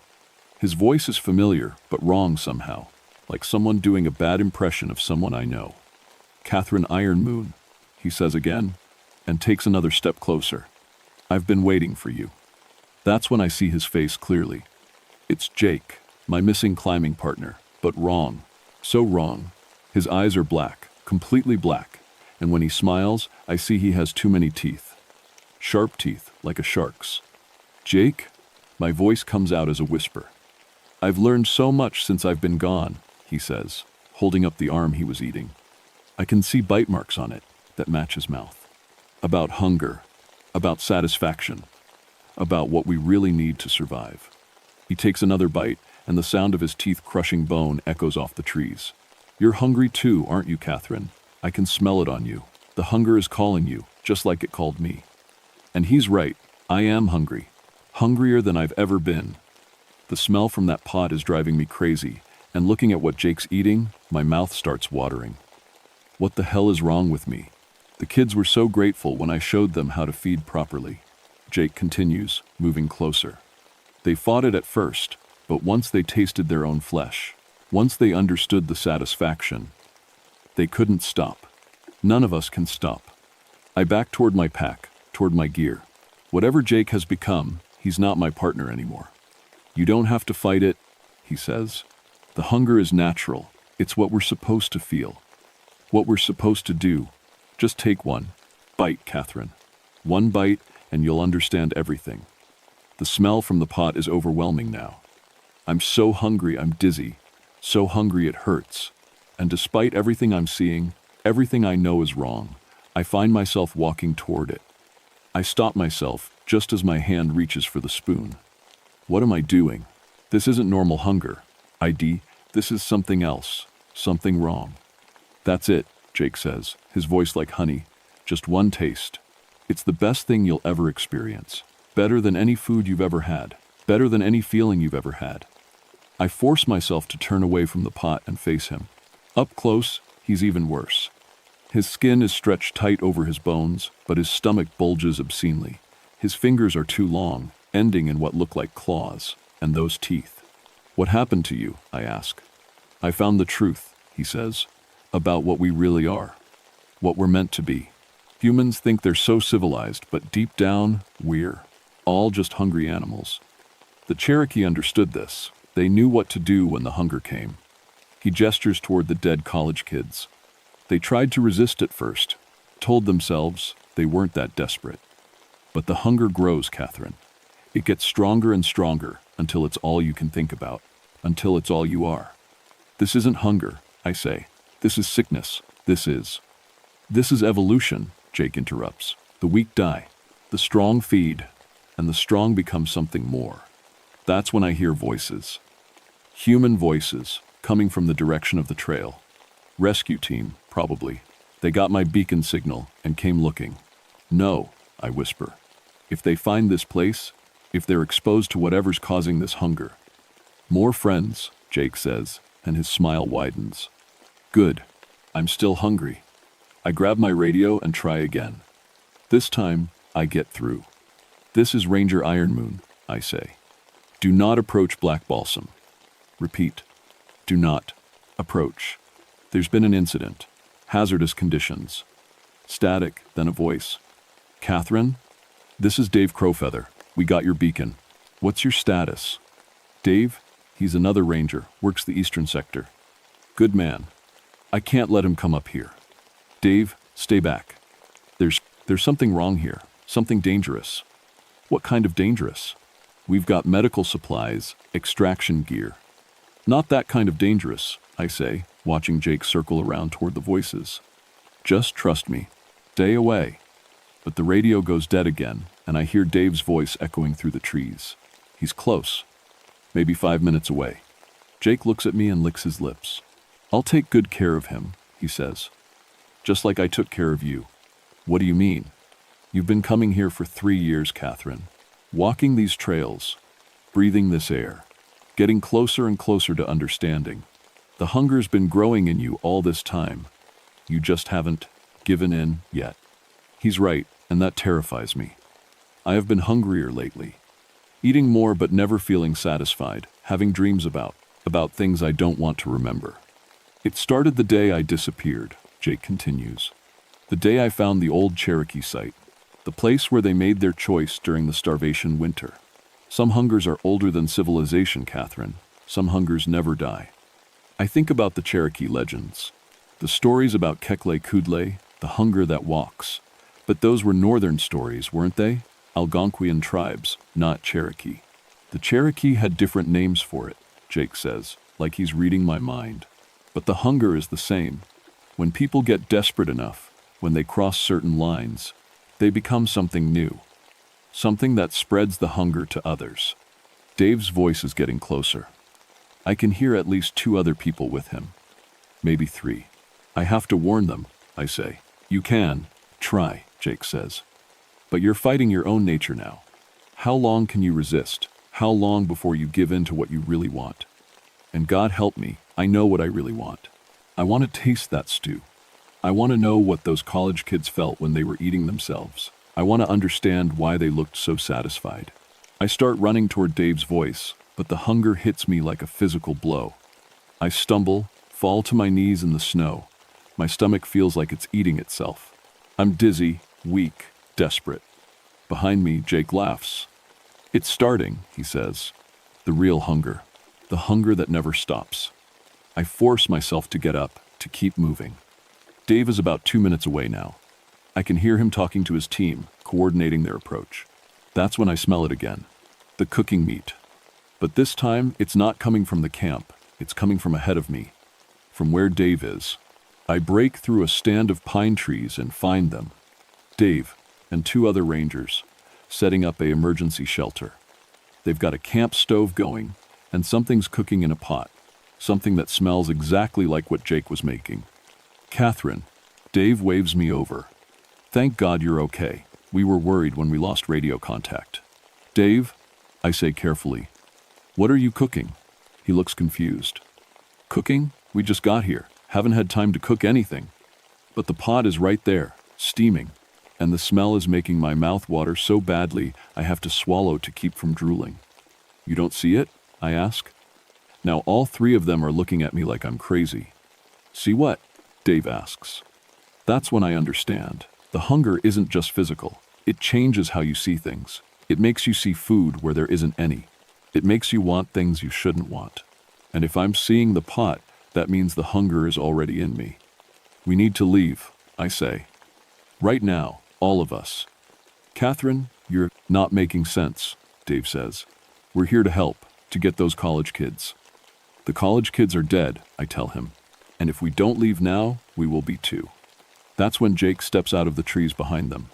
Hello, Dave, Jake says in that honey-sweet voice. It's been a long time. Dave spins around, and his face goes white. He knows Jake was supposed to be dead. They all do. Jesus Christ, one of the other rangers whispers. What happened to him? Jake is even worse now than he was 10 minutes ago. His stomach has grown larger, more distended, and there's fresh blood around his mouth. I don't want to think about where he got it. I found the answer, Jake tells them. The answer to the question we all ask up here, in the mountains. What do you do when civilization fails? When all your gear and training and rules don't matter anymore? When you're dying and there's only one way to survive? Jake, Dave says slowly, you need medical attention. We can get you to a hospital, get you help. Jake laughs, and the sound echoes off the mountains like breaking glass. I don't need help. I need food. And you're going to give it to me. That's when the other rangers start to smell it too. I can see it in their faces. Confusion, then hunger, then that desperate, overwhelming need. The same thing I've been fighting. Do you smell that? One of them asks. What is that? It smells incredible. They're looking around for the source, but there's nothing there. Nothing but Jake and his awful smile. It's the smell of satisfaction, he tells them, of finally understanding what you really need, what you've always needed. I try to key my radio, but my hands are shaking too badly. The hunger is getting stronger, and I can feel my rational mind slipping away. All I can think about is food. All I can think about is how good it would feel to just give in. Catherine, Dave says, and his voice sounds strange, distant. Are you feeling this too? This? Hunger? I nod, not trusting myself to speak. It's normal, Jake says. Hunger is the most honest emotion we have. Everything else is just pretending. Just civilization lying to us about what we really are. One of the rangers, I think his name is Tom, starts walking toward Jake. His eyes are glazed, unfocused. Tom, no, I try to say, but my voice comes out as a whisper. I'm so hungry, Tom says. I feel like I haven't eaten in weeks. I know, Jake says gently. I can help with that. I can show you how to feel satisfied. Really satisfied. Forever. Tom is almost within reach now. Jake extends one of those impossibly long arms toward him. And that's when I remember something. Something the Cherokee elder told me years ago when I first started working these mountains. About fasting, about spiritual discipline, about how some hungers can only be defeated by refusing to feed them at all. The Cherokee didn't create this thing. They fought it. It's not hunger, I say, loud enough for everyone to hear. It's infection. It's something that makes you think you're hungry, so you'll do what it wants. Jake's head snaps toward me, and for the first time, he looks angry.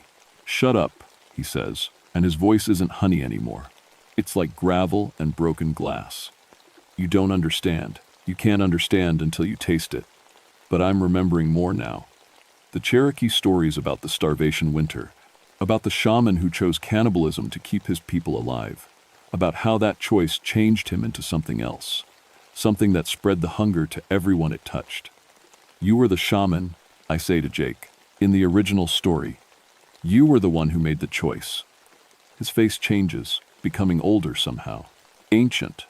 I saved my people, he says. When the snow wouldn't stop and the game was gone and children were dying, I made the hard choice.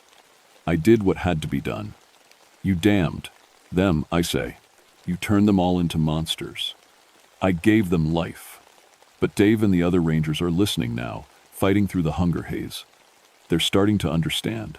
The beacon, Dave says suddenly. Your emergency beacon. It's not just sending location data. It's been broadcasting something else. Some kind of signal. I look down at the device, clipped to my jacket. The light isn't just blinking, it's pulsing in a pattern, like a heartbeat. Shut it off, I tell him. But when I try to unclip it, I can't. My fingers won't work. The hunger is too strong now, making me weak and confused. Jake starts moving toward us, and with each step, the hunger gets worse. Tom is completely under now, walking toward Jake with his arms outstretched like he's sleepwalking. The only way to stop it, I say, fighting to think clearly, is to stop feeding it completely. No food, no matter how hungry you get, no matter how much it hurts. You'll die, Jake says. Humans can't survive without food. Maybe, I say, but at least we'll die human. I throw my pack away from me. All my food, all my emergency rations. Dave sees what I'm doing and does the same. The third ranger, I never did catch his name, follows suit. But Tom is gone.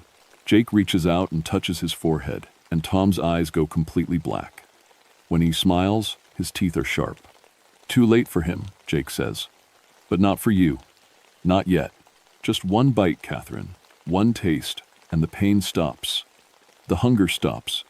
Everything stops except the satisfaction. The smell from the imaginary pot is overwhelming now.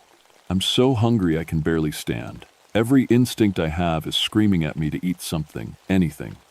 But I remember the Cherokee stories, the fasting rituals, the idea that some spiritual battles can only be won through discipline and sacrifice.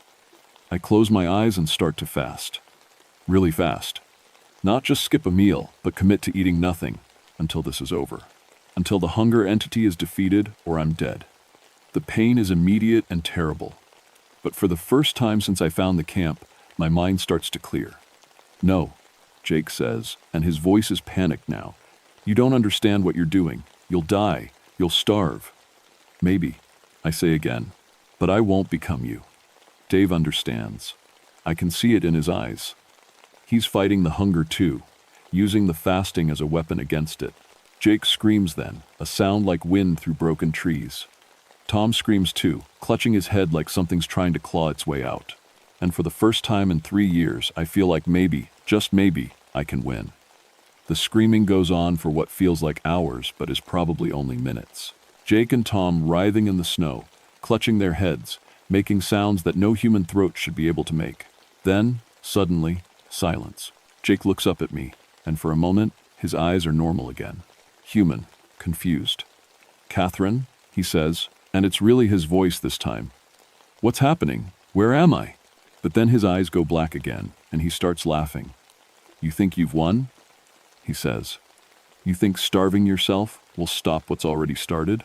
The hunger is in you now, Catherine. In all of you. It will never leave. He's right about one thing. I can feel it in me. A gnawing emptiness that has nothing to do with food. A craving for something I can't name and don't want to understand.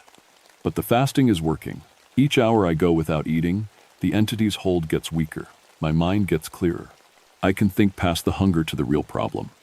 The beacon, I say to Dave, it's not just broadcasting location. It's amplifying the signal, making the hunger stronger. Dave nods and reaches for his knife. But when he tries to cut the beacon off my jacket, his hand stops inches away. I can't, he says. Something won't let me. That's when I understand. The beacon isn't just amplifying the signal, it's the source. Somehow, when I activated it, I opened a connection to something that should have stayed buried. I think about the Cherokee stories again. About spiritual discipline and sacrifice. About how some problems can only be solved by giving up what you think you need. I unclip the beacon myself, fighting against every instinct that tells me I need it to survive. Without it, no one will know where we are. Without it, we might die on this mountain, but with it, we'll become monsters. I throw it as hard as I can into the trees. The effect is immediate. Jake collapses like someone cut his strings. Tom blinks, and his eyes are normal again. "What happened?" Tom asks. "Why do I taste blood?" I don't tell him. The hunger is still there, will always be there, I think, but it's manageable now, like background noise instead of a scream. We gather up the bodies of the college kids, document what we can. Officially, it goes down as equipment failure and exposure. The medical examiner finds evidence of extreme hypothermia and attributes the bite marks to scavenging animals. I know better, but I also know no one would believe the truth. Jake disappears again that night. Just vanishes from the rescue camp like he was never there. Tom doesn't remember anything after reaching our location. Dave and the third ranger, his name was Paul, remember feeling hungry, but that's all. I remember everything. I go back to work the next week. Business as usual. But I keep an eye on the missing persons reports.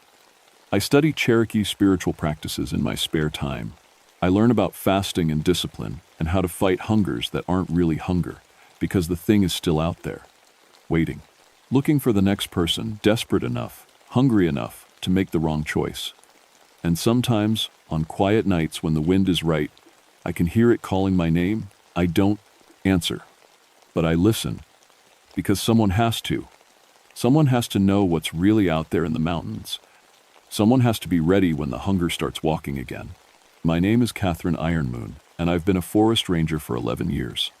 And I've learned that some jobs never really end. The mountains remember everything, every choice, every sacrifice, every moment of weakness when civilization fails and people become something else. They remember and they wait, and so do I.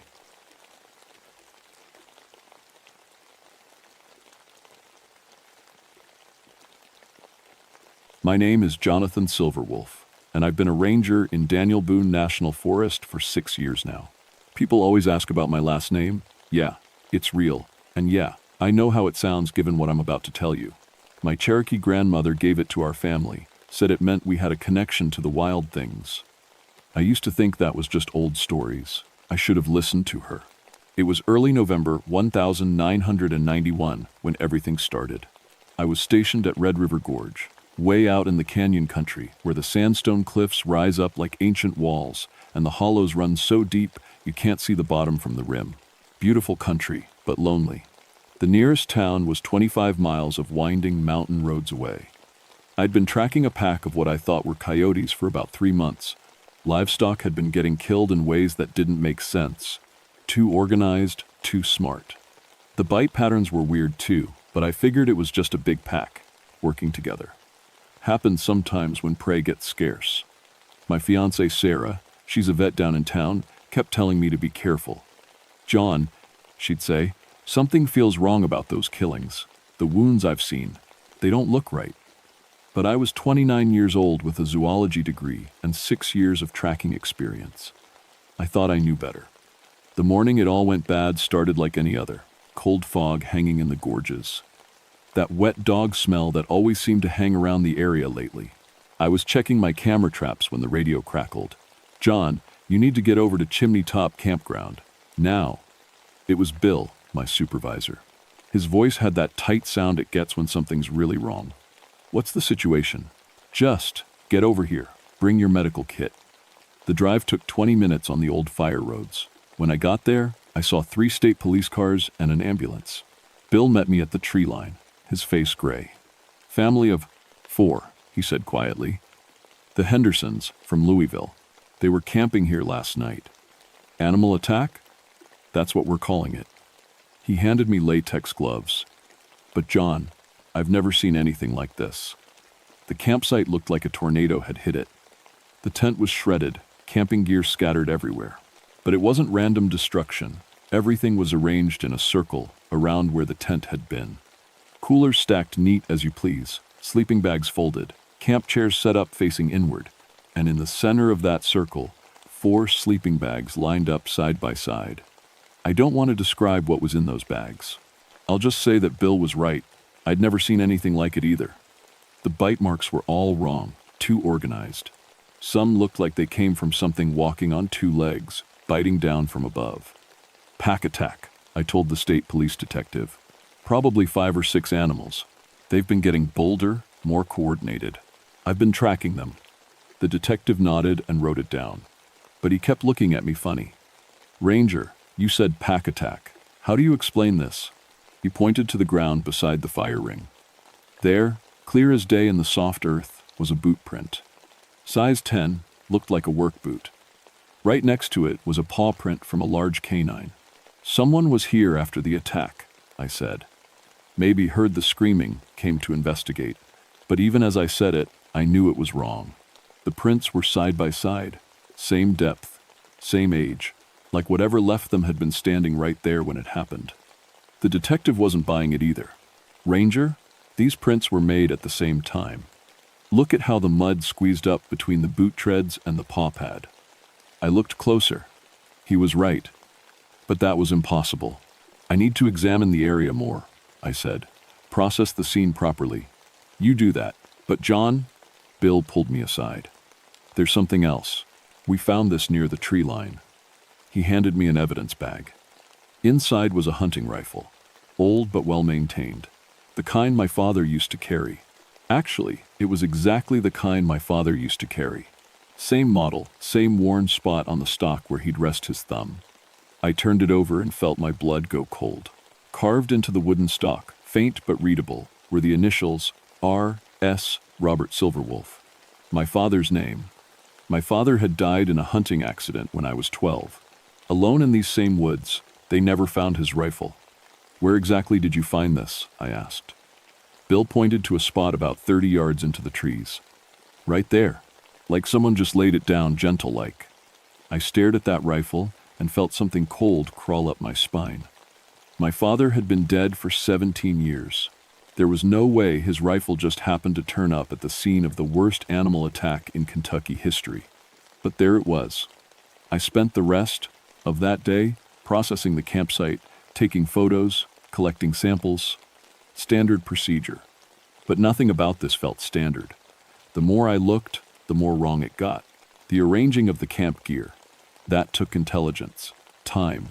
Whatever did this wasn't just killing for food. It was organizing, planning, and those tracks. I followed them for about a quarter mile before they disappeared into the rocky areas where you can't track much of anything.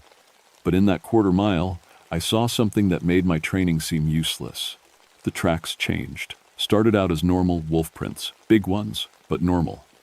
Then, maybe 50 yards from the campsite, they started showing up alongside boot prints. Same ones I'd seen by the fire ring. Another 50 yards, and the wolf prints were gone. Just boot prints. Like something had changed from 4 legs to 2. I was kneeling by the last clear print when I heard it. A sound that made every hair on my neck stand up. Howling, but not like any wolf or coyote I'd ever heard. This had words in it, actual words, mixed in with the howl. I couldn't make them out, but they were there. The sound was coming from deeper in the gorge, down where the old Cherokee hunting grounds used to be. My grandmother had told me stories about those places. Said her people believed wolves and men could share spirits there. More old stories I should have listened to. I radioed Bill. I'm following the tracks deeper into the gorge. Should be back before dark. Negative, John. State police want everyone out of there by sunset. Too dangerous. This is my job, Bill. I need to track this pack before they kill someone else. A long pause. Then, 1 hour, John. That's it. And keep your radio on. I started down into the gorge. The tracks led to an old game trail I knew well. I'd hiked it dozens of times. But something was different now. The normal sounds were gone. No birds, no squirrels. Even the insects had gone. Quiet. And that smell was getting stronger. Wet dog, but mixed with something else. Something that reminded me of the locker room at the high school after a big game. Human sweat and musk. About half a mile down the trail, I found the first den. It wasn't like any wolf den I'd ever seen. For one thing, it was too big, carved into the sandstone cliff face with an opening you could walk through standing up. For another, it was furnished. I'm not kidding. Furnished. There were sleeping areas made of pine boughs and leaves, arranged neat as beds. A fire ring with cold ashes. And scattered around the edges, human belongings, backpacks, clothing, camping gear. Some of it looked fresh. Some looked like it had been there for years.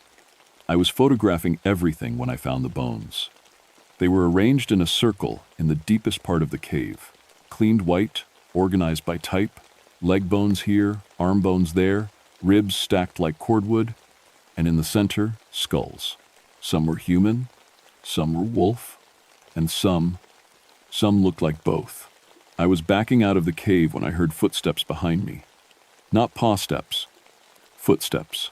I turned around and saw him standing at the cave entrance. Tall, wearing old hunting clothes, carrying a rifle I recognized.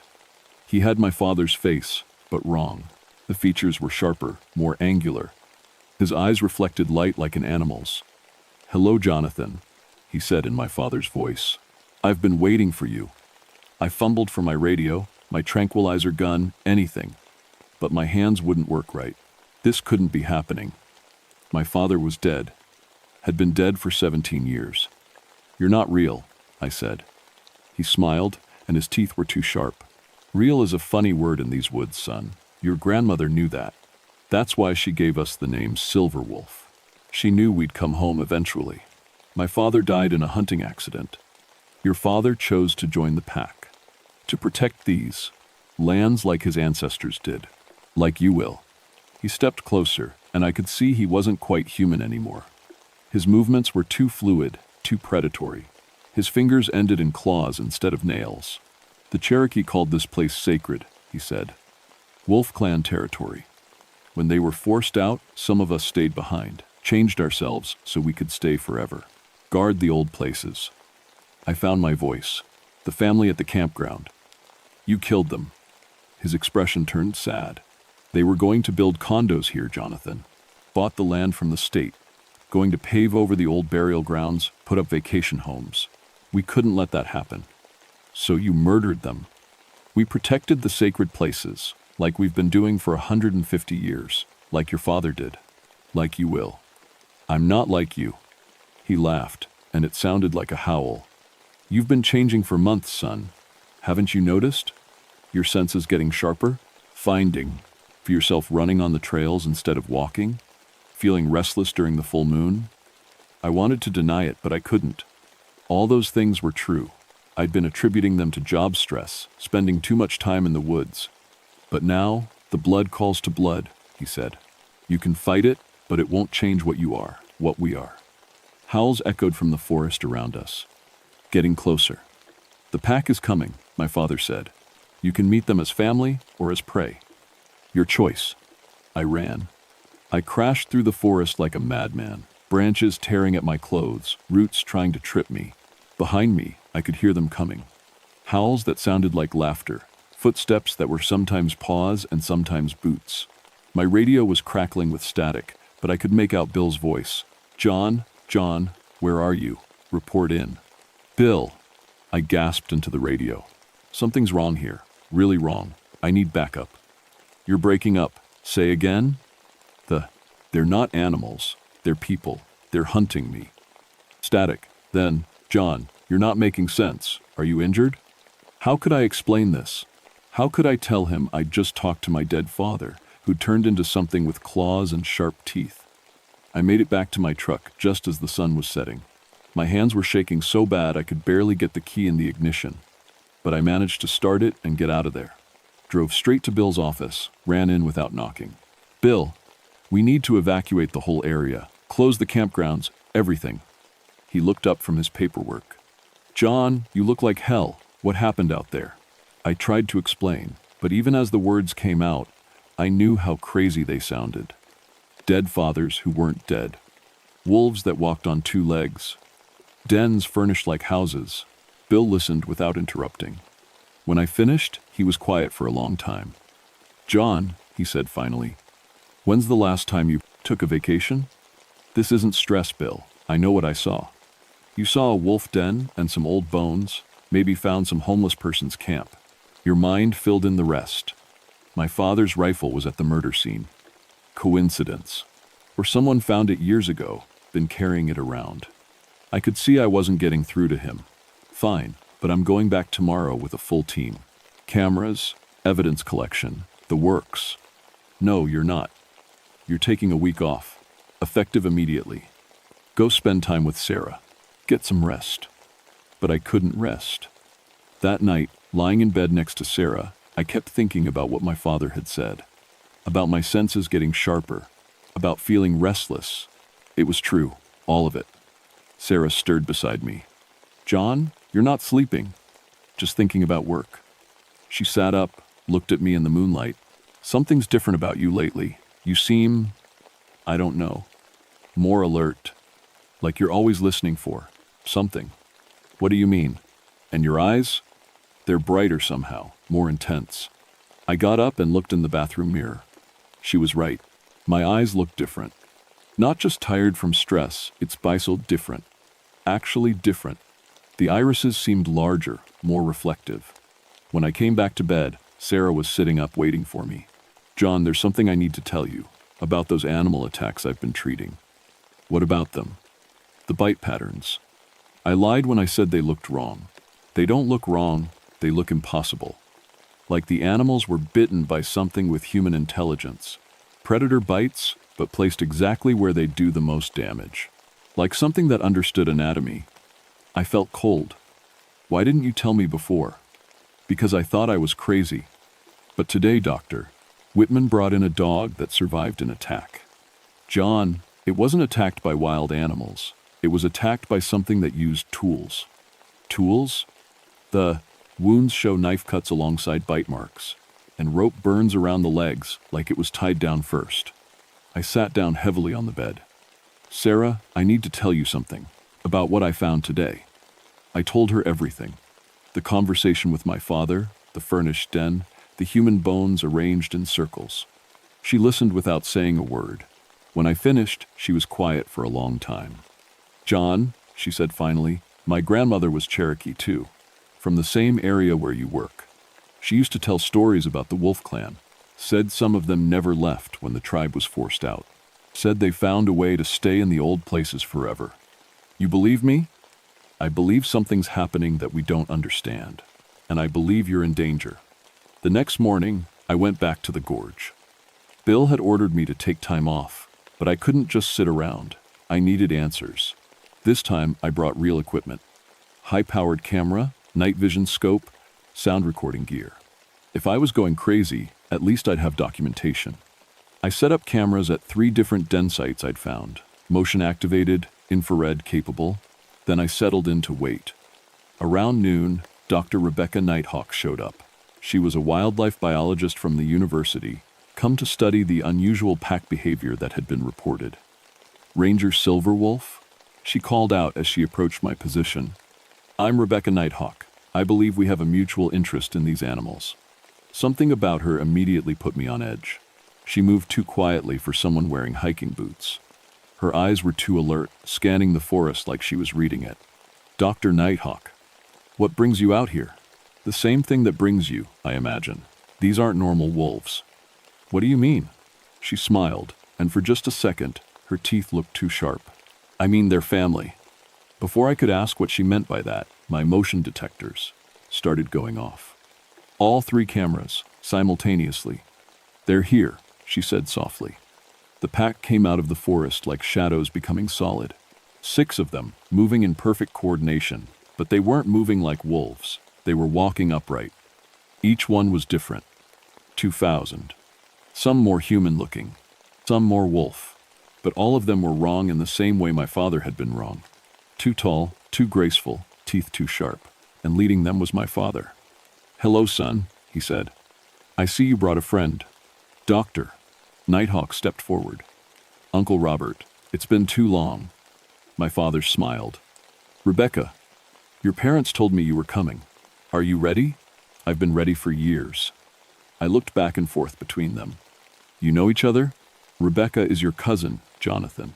Her father is my brother. Wolf Clan, like us. Dr. Nighthawk, Rebecca, was changing as I watched. Her features becoming sharper, more angular. Her fingernails growing into claws. This is why I really came, she said. To help you understand what you are. What we all are. I'm human, I said, but my voice sounded weak even to me. Look at your hands, John. I looked down. My fingernails had grown longer, harder, almost like claws. Feel your teeth. I ran my tongue over my teeth. They were sharper than they'd been that morning. The change has been happening for months, my father said, ever since you started working in pack territory. The land calls to the blood, and the blood answers. This is impossible. The Cherokee knew better, Rebecca said. They knew that some borders can't be crossed without being changed. This land is sacred to the Wolf Clan. To protect it, we became something that could protect it forever. One of the pack members stepped forward. This one looked more wolf than human, but when it spoke, its voice was clearly female. The developers are coming back, she said. Tomorrow. With bulldozers. They're going to start clearing the burial grounds. My father's expression hardened. Then we stopped them. Like you stopped the Henderson family? I asked. The Hendersons were the developers, Jonathan. They weren't just camping, they were surveying, planning where to put the access road, right through the old ceremonial grounds. So you killed them. We protected the sacred places, as we've done for generations, as you will do. I won't be a murderer. Rebecca touched my arm. John, what would you do if someone tried to pave over Arlington Cemetery or bulldoze Mount Rushmore? These places are just as sacred to us. I could feel the change accelerating. My senses were getting sharper by the minute. I could smell things I'd never smelled before. The individual sense of each pack member, the fierce smell of small animals hiding in the forest, the approaching storm still hours away. And I could feel the pack. Their emotions, their thoughts, their absolute dedication to protecting this place. The blood knows, my father said. You can fight it, but fighting only makes it harder. Accept what you are, and the change will be easier. What if I refuse? Then you die, said one of the pack members. The land doesn't allow neutral parties. You're either with us or against us. That's not a choice. It's the same choice we all made, Rebecca said. And once you make it, you'll understand why it's not really a choice at all. She was fully changed now, still recognizably human, but clearly something else. Her eyes glowed in the forest shadows, and when she moved, it was with liquid grace. The developers will be here at dawn, my father said. You need to decide before then. Help us protect the sacred grounds, or try to stop us and die trying.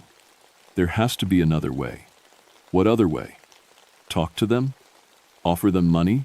We tried that for 150 years. The only thing they understand is force. I thought about Sarah, about my job, about the life I'd built.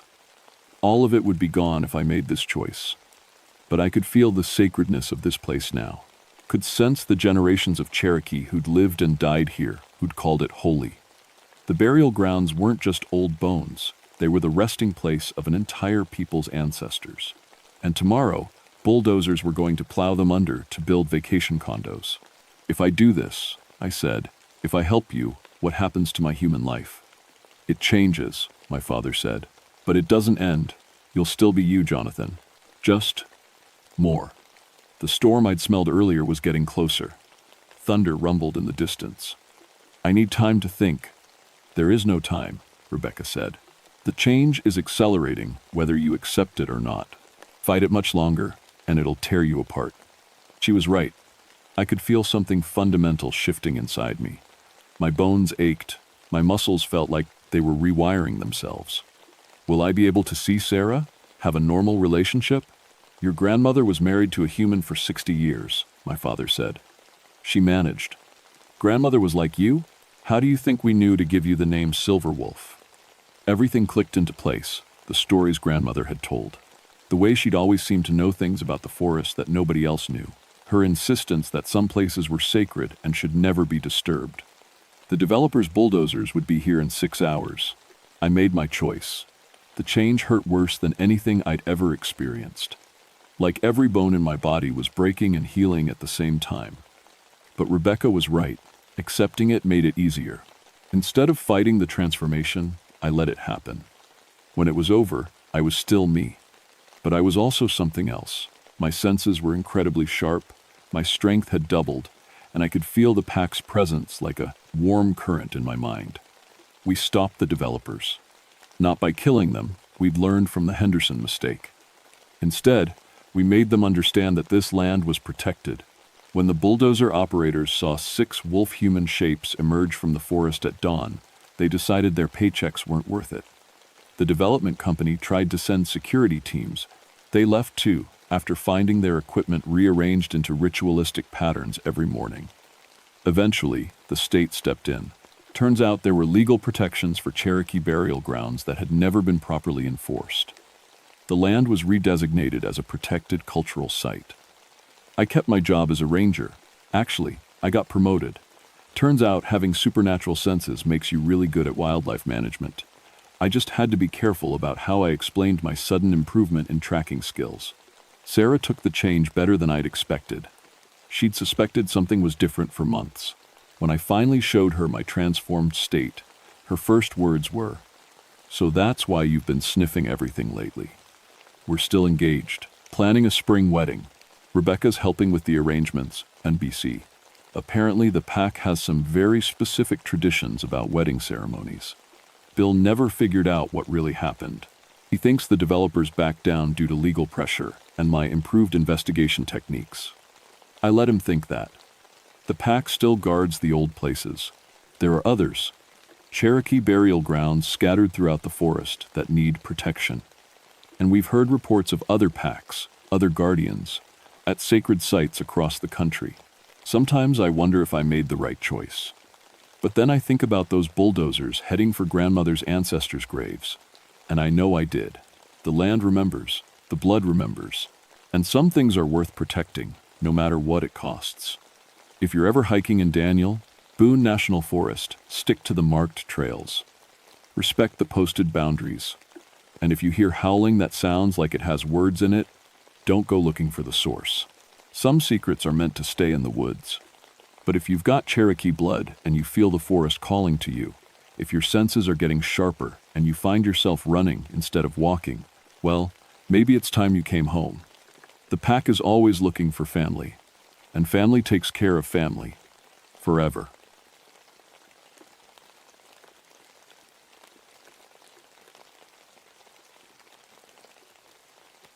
My name is Gabriel Blackthorne, and I've been a forest ranger for 18 years now.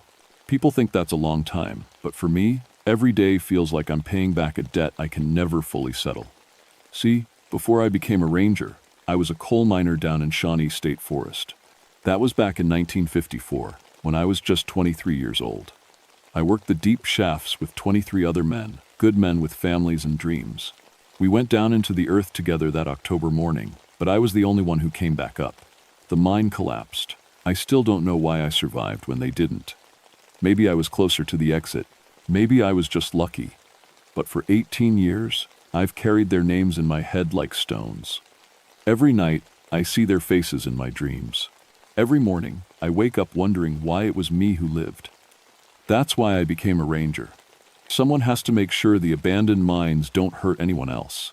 Someone has to keep people safe from the dark holes we left behind when the coal ran out. It was late October when I got the call about Tar Hollow. The old strip mining site had been shut down for years, but hikers sometimes wandered through there. The sheriff found a body, Jimmy Martinez, who used to operate the heavy equipment before the site closed. Poor guy had been torn apart pretty bad. I drove out there on a Tuesday morning. The air was too warm for October, sticky and thick like summer, but with a smell that made my stomach turn. It wasn't just the usual mine smell of sulfur and old machinery. This was something else, something rotten. The mining site stretched out like a wound in the earth. Open pits filled with stagnant water reflected the gray sky. Rusted equipment sat where it had been abandoned, slowly being swallowed by weeds and vines. But it was the silence that got to me most. No birds singing, no insects buzzing. Even the wind seemed afraid to make noise here. I found where Jimmy died near the equipment shed. The sheriff's tape was still up, but the body was gone. What remained was a dark stain on the ground, and something that made my hands shake when I saw it. Bite marks. In the metal of Jimmy's bulldozer, there were bite marks. Human teeth had chewed into solid steel like it was soft bread. I've seen a lot of strange things in 18 years of ranger work. Animals do weird stuff when they're starving or sick. But this was different. These weren't animal bites. The marks were too organized, too purposeful, like someone had been trying to eat the machine itself. I pulled out my gas detector and started checking the air around the mine shafts. Sometimes methane builds up in old mines and makes people see things that aren't there. The detector started clicking right away, but the readings were all wrong. It was picking up methane, sure, but mixed with something else. Something that registered like human breath. That's when I noticed the graves. Back behind the equipment yard, there was an old cemetery. Local families had been burying their dead there for over 100 years. But somebody had been digging. Fresh dirt was piled up around several graves, and the holes went deep.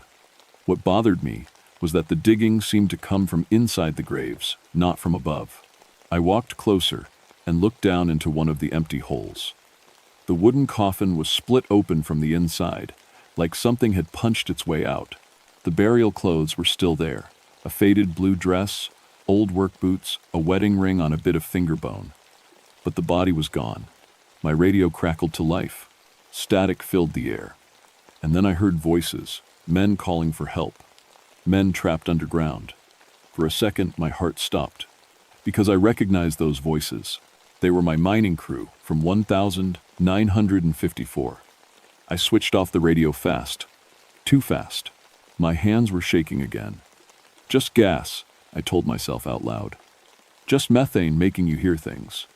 But as I walked back toward my truck, I found something that made my blood turn cold.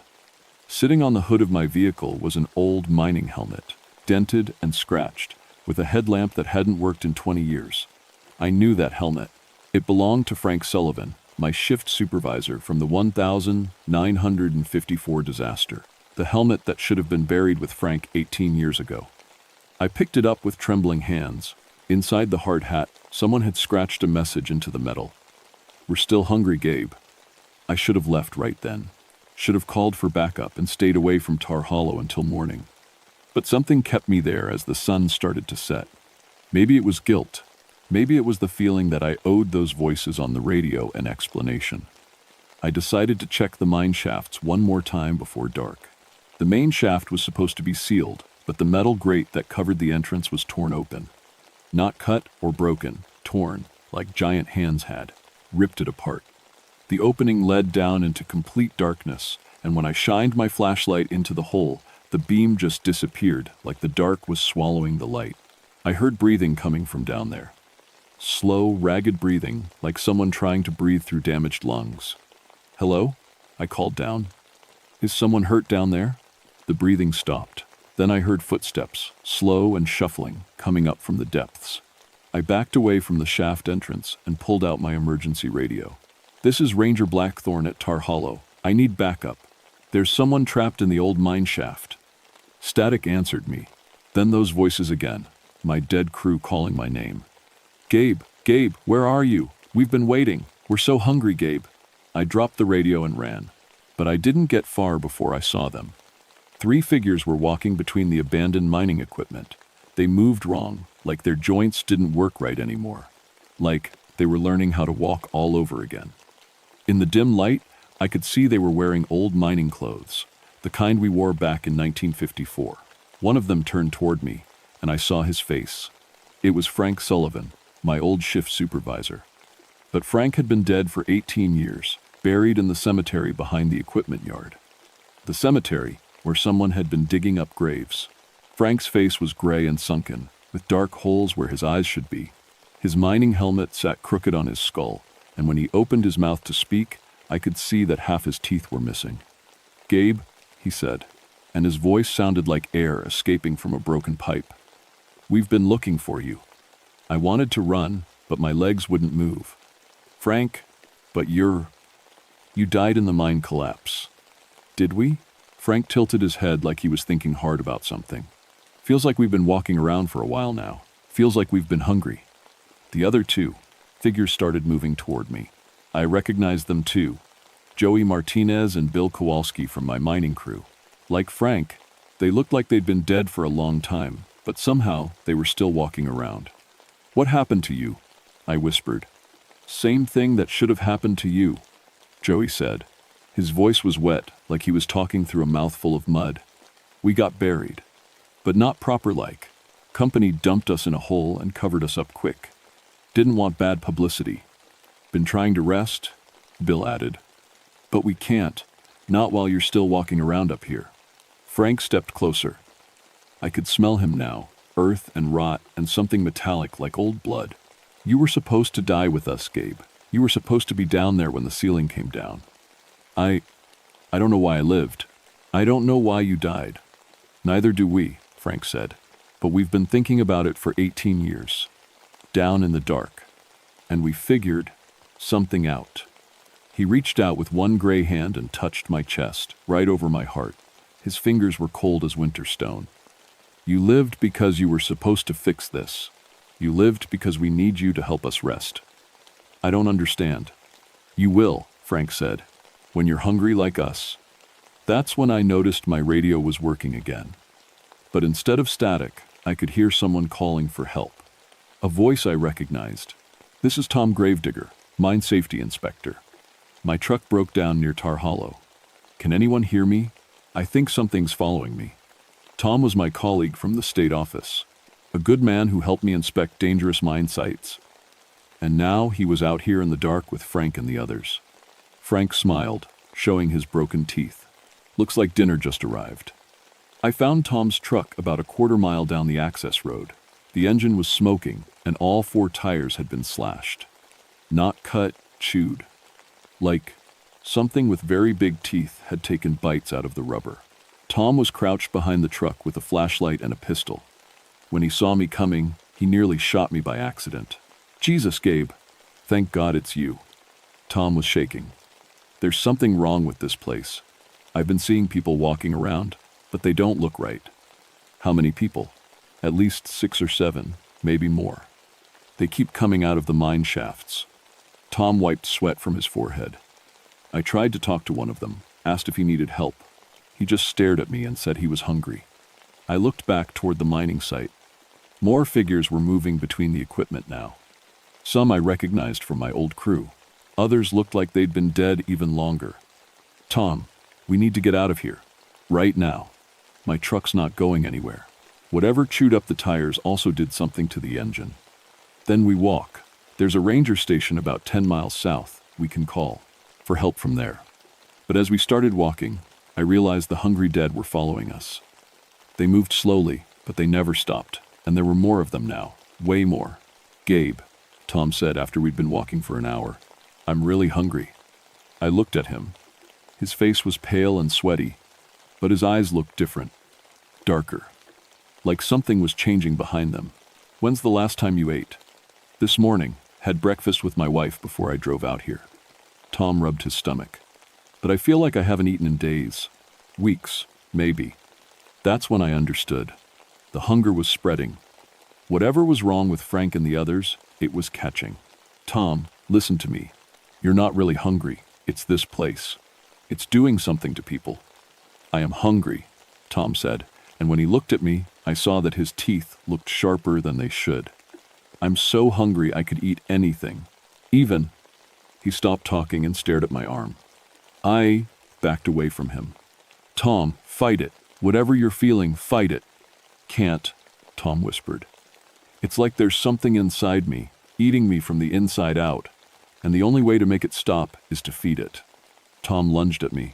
I dodged and started running, but I could hear him behind me. His footsteps were getting heavier, clumsier, like he was forgetting how to run properly. I made it back to my truck and locked the doors just as Tom caught up. He pressed his face against the driver's side window and smiled. His teeth were definitely sharper now, and his skin was starting to turn gray.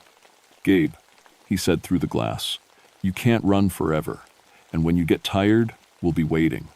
I started the engine and drove toward the main road as fast as I could. But in my rearview mirror, I could see them. Dozens of figures walking out of the mining site. Some were from my 1,954 crew. Others looked like they'd been dead for years, maybe decades. And they were all following my truck. I drove for 20 minutes before I realized something was wrong. The road should have led to the highway, but instead, it kept curving back toward Tar Hollow. Every turn I took, every path I followed, led back to the mining site. It was like the dead were hurting me, like they wanted me to come back. Finally, I gave up and parked the truck on a hill overlooking the site. I could see them down there, maybe 50 or 60 people walking around the abandoned equipment. Some were digging new holes. Others were carrying things I didn't want to look at too closely. I pulled out my radio and tried to call for help, but all I got were voices from my old mining crew. "Come back, Gabe," Frank's voice said through the static. "We need to show you something." "Show me what?" "Where they put us. Where they dumped our bodies after the mine collapsed." "Frank, you're dead. You've been dead for 18 years. Have we? Or have we just been waiting?" The radio went quiet for a moment. Then Frank spoke again, and his voice sounded different. Sadder. "We never got a proper burial, Gabe. Company just threw us in a pit and covered us up. Didn't even tell our families where we were. Your guilt, your survivor's guilt, it's been calling to us all these years, keeping us from resting. I don't understand."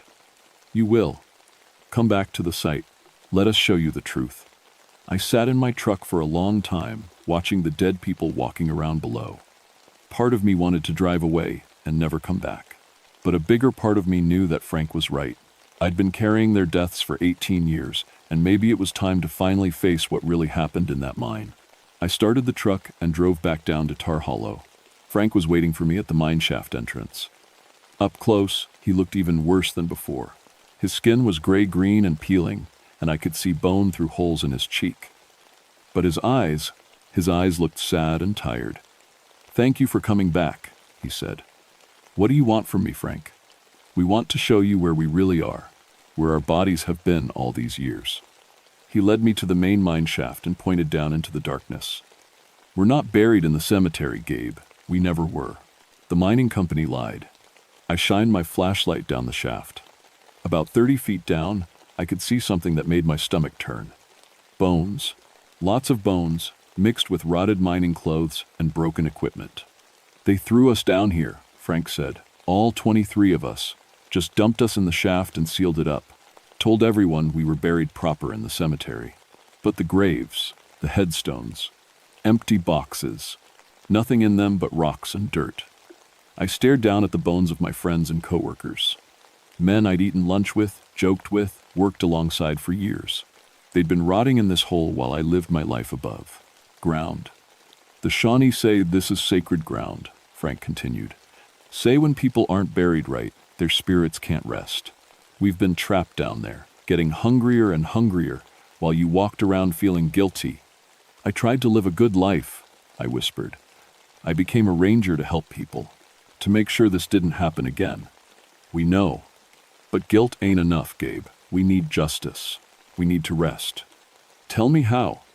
Frank smiled, and for a moment, he looked like the man I remembered from 1954. "You have to join us. You have to complete the 24. You want me to die. We want you to accept responsibility. You lived when we died. Now you have to balance the scales." Other figures were gathering around us, my whole mining crew, plus dozens of others. People who died in mining accidents over the years, all of them improperly buried, all of them hungry for justice. "What about Tom? What happens to him?" "He'll rest when we do. The hunger will leave him when we're finally at peace." I looked down at the bones in the shaft again. My friends, who'd trusted me to keep them safe underground. Who'd died while I lived. "If I do this, if I join you, will you finally rest?" "We will. But not the way you think." Frank reached out and took my hand. His skin was cold and rough like tree bark, but his grip was gentle. "There's another way, Gabe. The Shawnee know it. Proper burial ceremony, recognition of the sacred ground, acknowledgement of the truth." "I don't understand." "You don't have to die. You just have to die to your guilt. Accept that you survived for a reason. Help us get the burial we deserve." As Frank spoke, I felt something changing in my chest. The weight I'd carried for 18 years was shifting, getting lighter. Not disappearing, but transforming into something else. Something that felt like purpose instead of guilt. What do I need to do? First, tell the truth. Tell everyone what really happened to us. Then work with the Shawnee to make this right. I nodded. "And Tom?" Will be himself again when the hunger leaves this place. Frank squeezed my hand one more time, then let go. We've been waiting so long, Gabe. We can wait a little longer. But not much longer. As he spoke, dawn was breaking over the mining site. In the early morning light, Frank and the others started to look less solid, more like shadows. We'll be here, Frank said as he faded away. Waiting for justice. It took 3 months to make things right. First, I had to convince the authorities that there were bodies in the mine shaft. That wasn't easy, since officially, all 23 victims of the 1,954 disaster had been buried in the cemetery. But when the forensics team finally went down into the shaft, they found exactly what Frank had shown me. The mining company had been long out of business, but there were still records. Documents that showed they'd known the mine was dangerous, but had kept it open anyway. Papers that proved they'd covered up the real cause of the collapse and lied about where the bodies were buried. Tom recovered completely once we started the investigation. The hunger left him gradually, like a fever breaking. He didn't remember much about that night, which was probably for the best. The hardest part was working with the Shawnee Tribal Council. I had to admit that the mining site was built on sacred burial ground, and that decades of mining had disturbed their ancestors' rest. The hunger walkers weren't just my crew, they were all the improperly buried dead whose peace had been shattered by our digging. But the tribal elders were kind to me. They said they'd been waiting for someone to acknowledge the truth and ask for help. They knew the right ceremonies, the proper rituals, to put restless spirits to sleep. We held the burial ceremony on a cold December morning. All 23 members of my crew were given proper graves in a new cemetery, blessed by both Christian ministers and Shawnee spiritual leaders. The tribal council performed cleansing rituals over the entire mining site, asking forgiveness from the disturbed spirits. I felt them leave during the ceremony, like a weight lifting off my shoulders, like voices that had been whispering in my ear for 18 years finally falling silent. I still work as a forest ranger. I still inspect abandoned mines and keep people safe from the holes we left behind. But now I work with the tribal council too, making sure that mining sites respect sacred ground and that the dead are properly honored. Sometimes, late at night, I drive past Tar Hollow. The mining equipment is gone now, and the shafts are properly sealed. The land is healing, growing green again. Birds sing there now. Insects buzz in the summer heat. But sometimes, when the moon is full and the air is still, I can hear Frank's voice on the wind. Not calling for help this time, not hungry anymore, just saying thank you, and that's enough for me. Because some debts can be paid, some guilt can be transformed into purpose, and some dead can finally rest, if you're brave enough to face the truth and do what's right. My name is Gabriel Blackthorne, and I learned that the dead don't always stay buried, but they don't have to stay hungry either. Not if someone cares enough to feed them justice instead of flesh. Asterisk. Final word count. Approximately 4,200 words. Asterisk.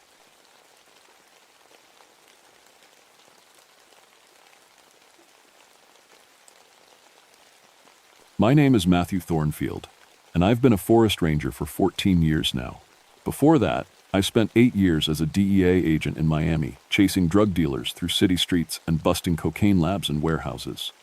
I thought I'd seen everything bad people could do to each other. I was wrong.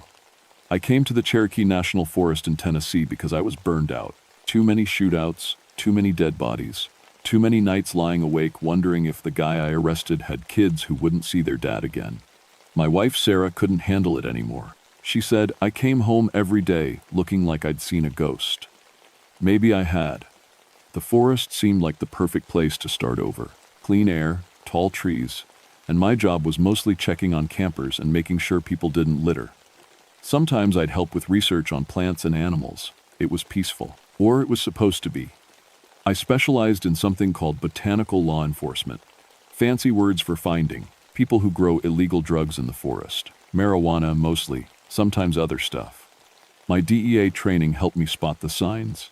Cleared areas hidden from trails, irrigation systems, chemical smells. Most growers were just regular folks trying to make money.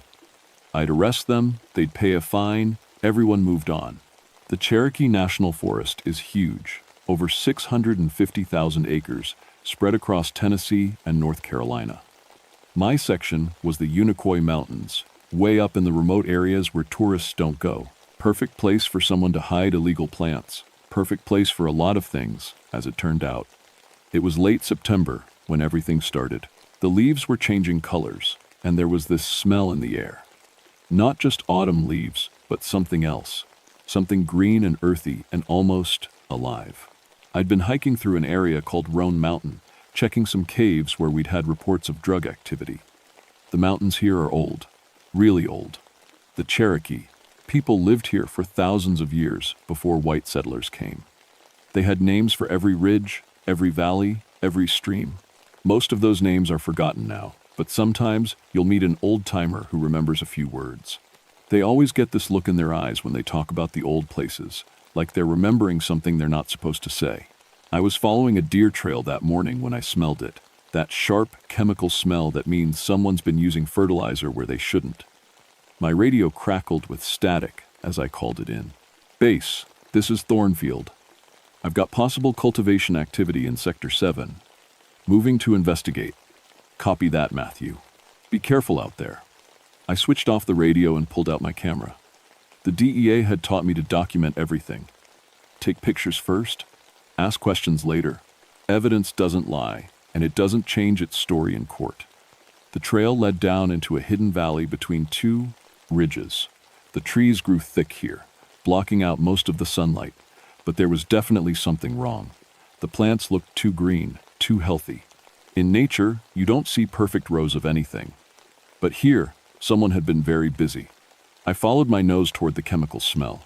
My boots made soft sounds on the forest floor, and I could hear water running somewhere nearby. Probably a creek. Drug growers always set up near water sources. That's when I found the first body. Agent Rodriguez from the Atlanta DEA office was lying face up in a patch of what looked like herbs. His eyes were wide open, staring at the sky. His skin had a weird blue color, like he'd been poisoned. There was foam around his mouth, and his hands were twisted into claws. I'd seen plenty of dead bodies in Miami, but this was different. Rodriguez looked terrified. More than terrified, he looked like he'd seen something impossible right before he died. I pulled out my radio, but all I got was too static. The mountains could be tricky with radio signals, especially down in the valleys. I'd have to hike back up to higher ground to call for help, but first I needed to secure the scene. That's what they teach you. Protect the evidence. Document everything. Don't contaminate the site. I started taking pictures of Rodriguez and the area around him. That's when I noticed the plants. They weren't marijuana. They weren't like anything I'd ever seen before. Some had leaves as big as dinner plates. Others had bright red berries that seemed to glow in the dim light. The smell was incredible, like someone had mixed a flower shop with a medicine cabinet, and they were arranged in perfect circles around Rodriguez's body. No wind could do that. No animal would do that. Someone, not or something, had moved those plants after Rodriguez died. I felt the hair on the back of my neck stand up. In 14 years of forest work and 8 years of DEA operations, I'd learned to trust. That feeling. It meant danger. I needed to get out of that valley and call for backup. But as I turned to leave, I heard something that made my blood run cold. Singing. A woman's voice. Singing in a language I didn't recognize. It was coming from deeper in the valley, where the plants grew thickest. The smart thing would have been to run. The DEA had taught me that sometimes the smart thing is the only thing that keeps you alive. But Rodriguez was dead, and somebody had killed him. As a law enforcement officer, I had a duty to investigate. I checked my gun, made sure my camera was working, and started walking toward the singing. The singing got louder as I moved deeper into the valley. It wasn't English, and it wasn't Spanish. The words sounded old, like they'd been sung for hundreds of years. They seemed to echo off the trees, coming from everywhere and nowhere at once. The plants around me were getting stranger. I saw flowers that shouldn't exist in Tennessee, experience foursomes, tropical blooms in colors that hurt to look at, vines twisted around tree trunks in patterns that looked almost like writing. The air was thick with pollen that made my eyes water and my head feel fuzzy. I stopped to wipe my eyes and check my camera. The pictures I'd taken of Rodriguez looked wrong on the little screen. There were shadows in them that I didn't remember seeing. Shapes that might have been people, standing at the edges of the frame. Must be the light, I muttered to myself. Mountain valleys could play tricks with shadows. The singing stopped. The silence was worse than the singing. In a healthy forest, you hear birds, insects, small animals moving through the underbrush. Here, there was nothing. Even the creek had gone quiet. I found the second body 30 yards from the first. Agent Williams from the Nashville office was curled up like he'd died in terrible pain. His hands were covered in some kind of green paste, and there were leaves stuck to his face.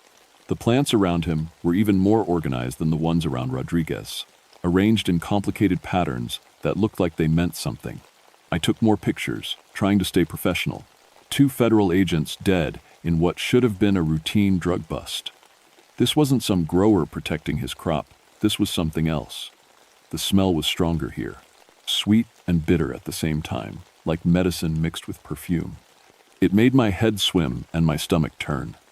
I'd smelled a lot of illegal drugs in my DEA days, but nothing like this. I knelt down to examine Williams more closely. His radio was missing, and his gun was still in its holster. No signs of a struggle, no bullet wounds or knife cuts. Just that weird blue color to his skin and the terror frozen on his face. Poison, I said out loud, just to hear my own voice. Some kind of plant poison. That made sense. Drug growers sometimes used booby traps to protect their crops. Maybe they'd developed some new kind of toxic plant extract. The DEA had seen stranger things, but that didn't explain the way the plants were arranged. Or the singing. Or why my camera kept showing things that weren't there. I stood up and immediately felt dizzy. The pollen in the air was definitely affecting me. I needed to get to higher ground, call for backup, and let the crime scene team figure out what had happened here. That's when I saw her. An old woman was standing about 50 feet away, between 2 huge oak trees. She was small and thin, with long gray hair that hung down to her waist. She wore a simple brown dress that looked like it was made from rough cloth. Her feet were bare, but it was her face that made me freeze. She looked like she'd been burned, badly. The skin was twisted and scarred, and one of her eyes was clouded white. The other eye, the good one, was staring right at me. "You came back," she said. Her voice was soft, but it carried clearly through the still air. She was speaking English now, but with an accent I couldn't place. "Ma'am, I'm a federal officer," I called out, keeping my hand near my gun. "I need you to step forward slowly with your hands visible." She smiled, and it was the most terrifying thing I'd ever seen. Her teeth were stained green, and when she opened her mouth, I could smell that same sweet bitter plant smell. "You don't remember me, do you, Matthew?" She knew my name. That was bad. Really bad. "Have we met before, ma'am?" "Oh yes, 3 years ago. You and your friends came to my garden." She gestured toward the strange plants around us. "You brought fire and poison. You killed my medicine." 3 years ago, that would have been during my last year with the DEA. We'd done a lot of raids in Tennessee that year, hit some big cultivation operations in the mountains. But I didn't remember this woman. "Ma'am, I'm going to need you to come with me for questioning." She laughed, and the sound made the leaves on the trees shake. "You're in my garden now, Matthew. You're breathing my air, walking on my ground. Do you feel it yet?" I did feel it. The dizziness was getting worse, and my vision was starting to blur at the edges. The pollen, the plants.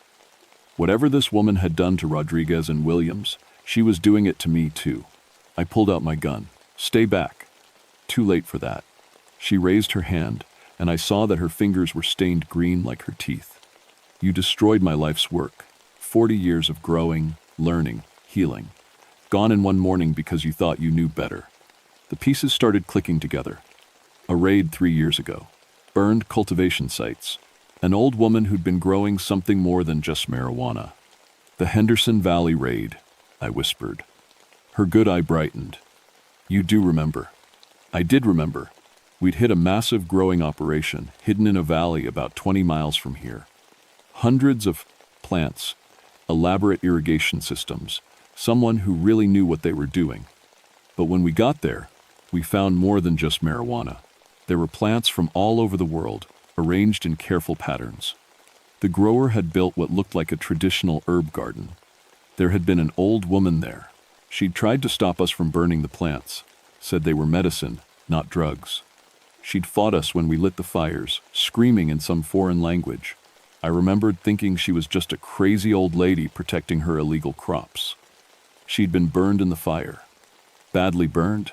We'd called an ambulance, but when it arrived at the hospital, she was gone. Disappeared from the emergency room while the doctors were treating her. We figured she'd run off to avoid prosecution. "You died?" I said. "The doctors said you died from your burns." "I did die," she said, taking a step closer. "But death isn't the end for someone who knows the right plants, the right medicines. Death is just another kind of healing."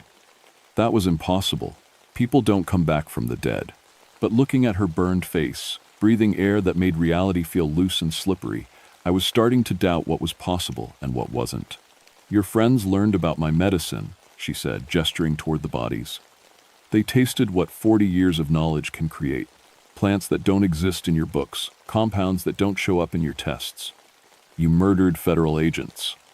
I gave them exactly what they gave me: justice. The air was getting thicker. I could barely keep my gun steady. The woman was walking closer, and with each step, the plants around her seemed to lean in, like they were listening. "What do you want?" I managed to ask. "I want you to understand," she said. "I want you to feel what it's like to have your life's work destroyed, to see everything you've built turn to ash." She was close enough now that I could see the details of her scars. Close enough to smell the plant odors that clung to her like perfume. Close enough to see that her clouded eye wasn't just damaged. It was moving, searching, looking at things I couldn't see. "I want you to know my medicine from the inside out." She blew across her green-stained palm, and a cloud of golden pollen filled the air between us. I tried to hold my breath, tried to run, tried to shoot. But my body wasn't obeying me anymore. The pollen filled my lungs, and suddenly the world exploded into colors I didn't have names for. The last thing I saw before I passed out was the old woman's burned face, smiling as the forest itself seemed to reach out and pull me down into the earth. I woke up with my face in the dirt, and my head feeling like someone had filled it with cotton. The sun was lower in the sky. I'd been out for hours. My gun was gone, and my radio was nothing but static, and a woman's voice speaking in that same old language I'd heard before. The Cherokee language. I was sure of it now. I sat up slowly, fighting waves of nausea. The plants around me had changed.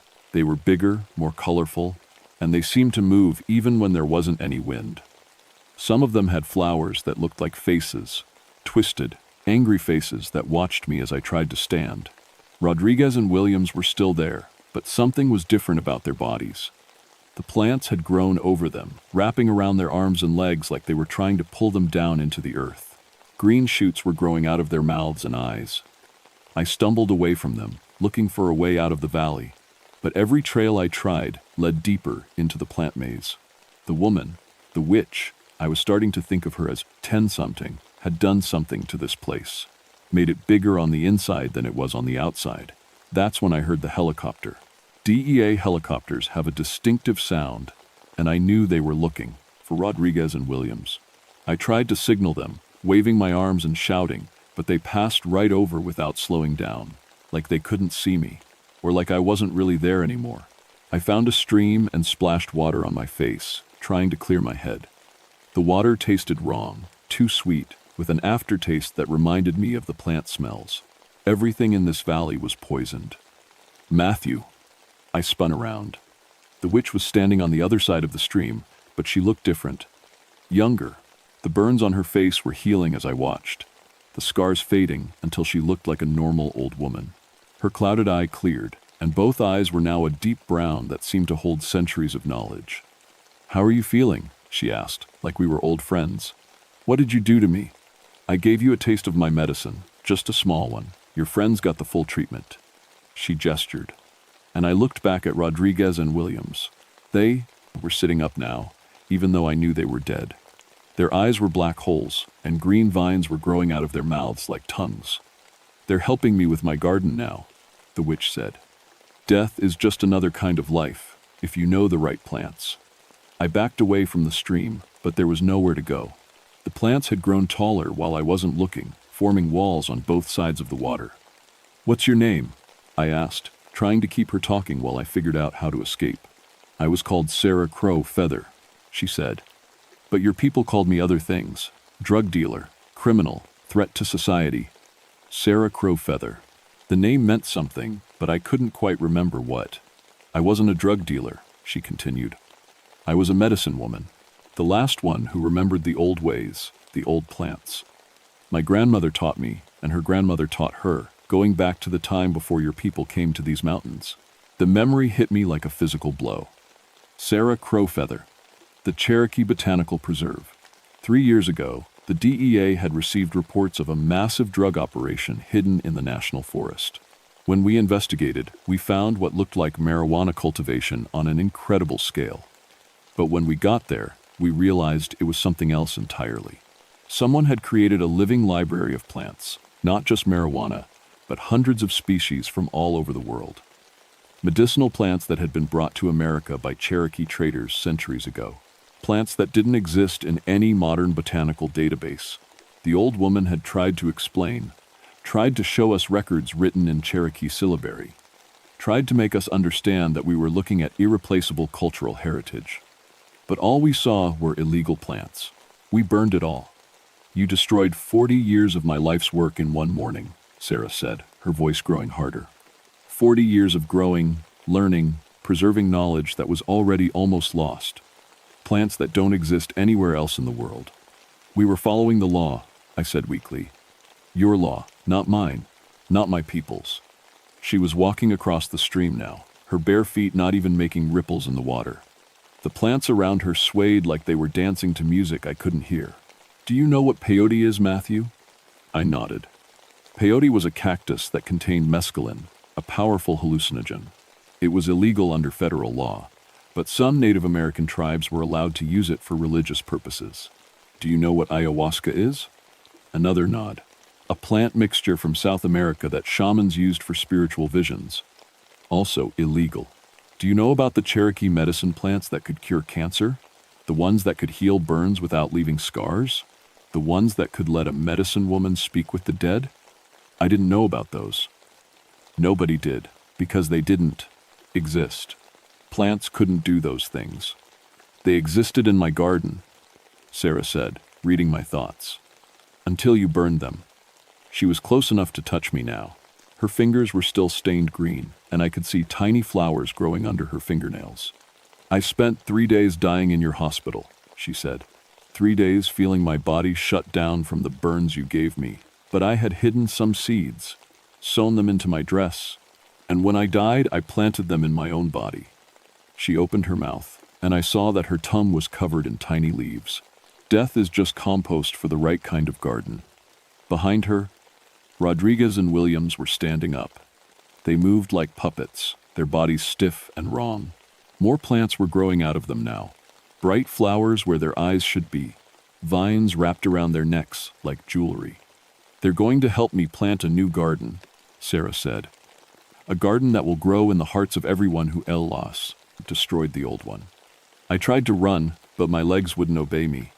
Whatever she'd made me breathe was still in my system, making everything feel dreamlike and impossible. "Doctor Susan Brightleaf will be here soon," Sarah said casually. "She's the botanist your people sent to figure out what killed your friends. She has Cherokee blood in her, you know. She'll understand my medicine better than you ever could." A botanist? That meant backup was coming. Someone who might be able to help me figure out what was real and what was hallucination. "But first," Sarah said, reaching into a pouch at her waist, "you need to understand what you destroyed." She threw a handful of seeds into the air, and they burst into flames before hitting the ground. The smoke that rose from them was thick and green, and when I breathed it, the world changed. Suddenly I was standing in Sarah's garden as it had been 3 years ago. Not the twisted plant maze I was trapped in now, but a beautiful, organized paradise. Rows of carefully tended plants from around the world. Traditional Cherokee medicine gardens mixed with specimens from Asia, Africa, South America, a living museum of botanical knowledge. I saw Sarah as she had been, younger, unburned, working with patient dedication to preserve plants that were dying out in their native habitats. I saw her notebooks, written in both English and Cherokee, documenting the properties and uses of hundreds of species. I saw her laboratory, where she carefully extracted and tested compounds that could heal diseases modern medicine couldn't touch. And then, I saw myself, leading a team of DEA agents through her garden like an invading army, pouring gasoline on irreplaceable plants, setting fire to centuries of accumulated knowledge. I saw Sarah trying to stop us, screaming that we didn't understand what we were destroying. I saw her running into the burning garden to save what she could. I saw her dress catch fire as she tried to rescue a plant that existed nowhere else on Earth. The vision faded, and I was back in the twisted valley with the dead agents and the impossible plants. Now, you know, Sarah said. Now you understand what you took from the world. She was right. I had destroyed something irreplaceable. But that didn't make what she was doing right. Killing people won't bring your plants back? I said. No, she agreed. But it will make sure no one else destroys what I'm rebuilding. The sound of footsteps made us both turn. Someone was crashing through the underbrush, calling my name. Ranger Thornfield? This is Dr. Brightleaf. Are you out there? Sarah smiled, and flowers bloomed in her hair. Perfect timing, she said.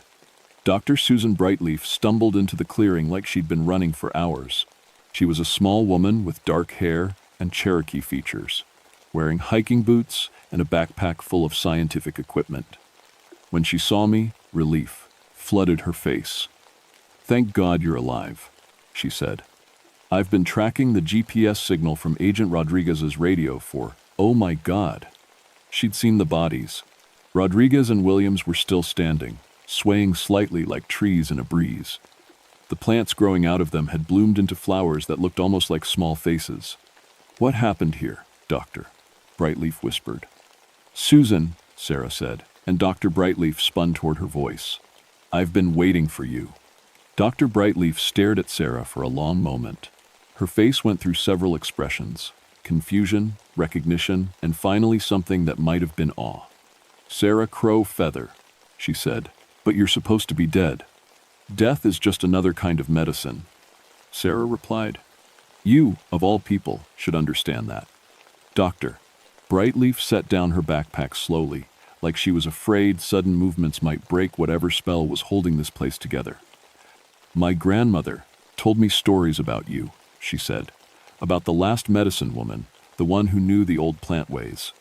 Your grandmother was Mary Brightleaf, Sarah said. She helped me gather bloodroot when you were just a baby. You knew my grandmother? I taught her how to make the tea that eased her arthritis. She was one of the few who remembered that plants are more than just chemicals. I watched this conversation with growing alarm. Dr. Brightleaf was supposed to be here to help me understand what was happening. Instead, she seemed to be falling under Sarah's influence. Dr. Brightleaf, I said, these people are dead. She killed them with some kind of plant poison. Dr. Brightleaf looked at the bodies again, then at Sarah, then at the impossible garden around us. What kind of plants? She asked. Sarah gestured, and the flowers growing from Rodriguez's eye sockets turned toward Dr. Brightleaf. They were beautiful in a terrible way, deep red petals with yellow, centers that pulsed like heartbeats. Cherokee healing vine, Sarah said, mixed with Australian ghost orchid and African resurrection flower. Plants that don't exist in your books because your people destroyed the only specimens. That's impossible, Dr. Brightleaf said. But she was already pulling instruments out of her backpack, taking readings, collecting samples. The combinations you're describing, the chemical interactions alone, would revolutionize medicine, Sarah finished, if anyone remembered how to make them work together. I had to stop this, Doctor. Brightleaf was a scientist, a rational person. She had to see that this was madness. She's using some kind of hallucinogen, I said, making us see things that aren't there. None of this is real. Doctor. Brightleaf held up a small device that beeped steadily. I'm reading chemical compounds I've never seen before, she said. Complex alkaloids that shouldn't be able to exist in nature. Because I made of them, Sarah said. The old Cherokee medicine women knew how to guide plants, how to help them become more than what they were naturally. We knew that consciousness exists in all living things, and that a skilled healer could communicate with that consciousness. She reached out to touch a vine that was wrapped around Rodriguez's neck. The vine responded to her touch, growing new leaves that unfolded in perfect spirals. "You're talking about impossible things," I said. "Impossible to you," Sarah replied. "Natural to me. The difference is knowledge, Matthew. Knowledge that your people have spent centuries trying to destroy." Dr. Brightleaf was frantically taking notes, her scientific training warring with what she was seeing. "The molecular structures don't make sense," she muttered. "But they're definitely there. These plants are producing compounds that should be chemically impossible." "Touch one," Sarah said. "Feel what they're really like." "Don't," I warned. That's how she controls people, through the plants. But Dr. Brightleaf was already reaching out to touch a flower that looked like it was made of living emeralds. The moment her finger made contact, her eyes went wide. "I can feel it thinking," she whispered. "The plant, it has thoughts, memories." "Of course it does," Sarah said. "All living things do. Modern science just forgot how to listen." "Doctor." Brightleaf was changing. I could see it happening. Her movements became more fluid, more graceful. When she looked at me, her eyes held depths that hadn't been there before. "She's right, Matthew." "Doctor," Brightleaf said. "These plants are alive in ways we never imagined. They're not just producing chemicals. They're creating art, beauty, intelligence." "She's poisoning you," I said desperately. "She's healing me, Doctor," Brightleaf replied. "Healing parts of my mind that I didn't even know were broken." Sarah walked over to where I stood, moving with the same fluid, grace that Dr. Brightleaf had developed. The plants around us swayed in rhythm with her steps. "You have a choice, Matthew," she said. "You can fight this and die like your friends. Or you can accept what you've learned and help me protect the new garden. I won't help you kill people. I'm not asking you to kill anyone.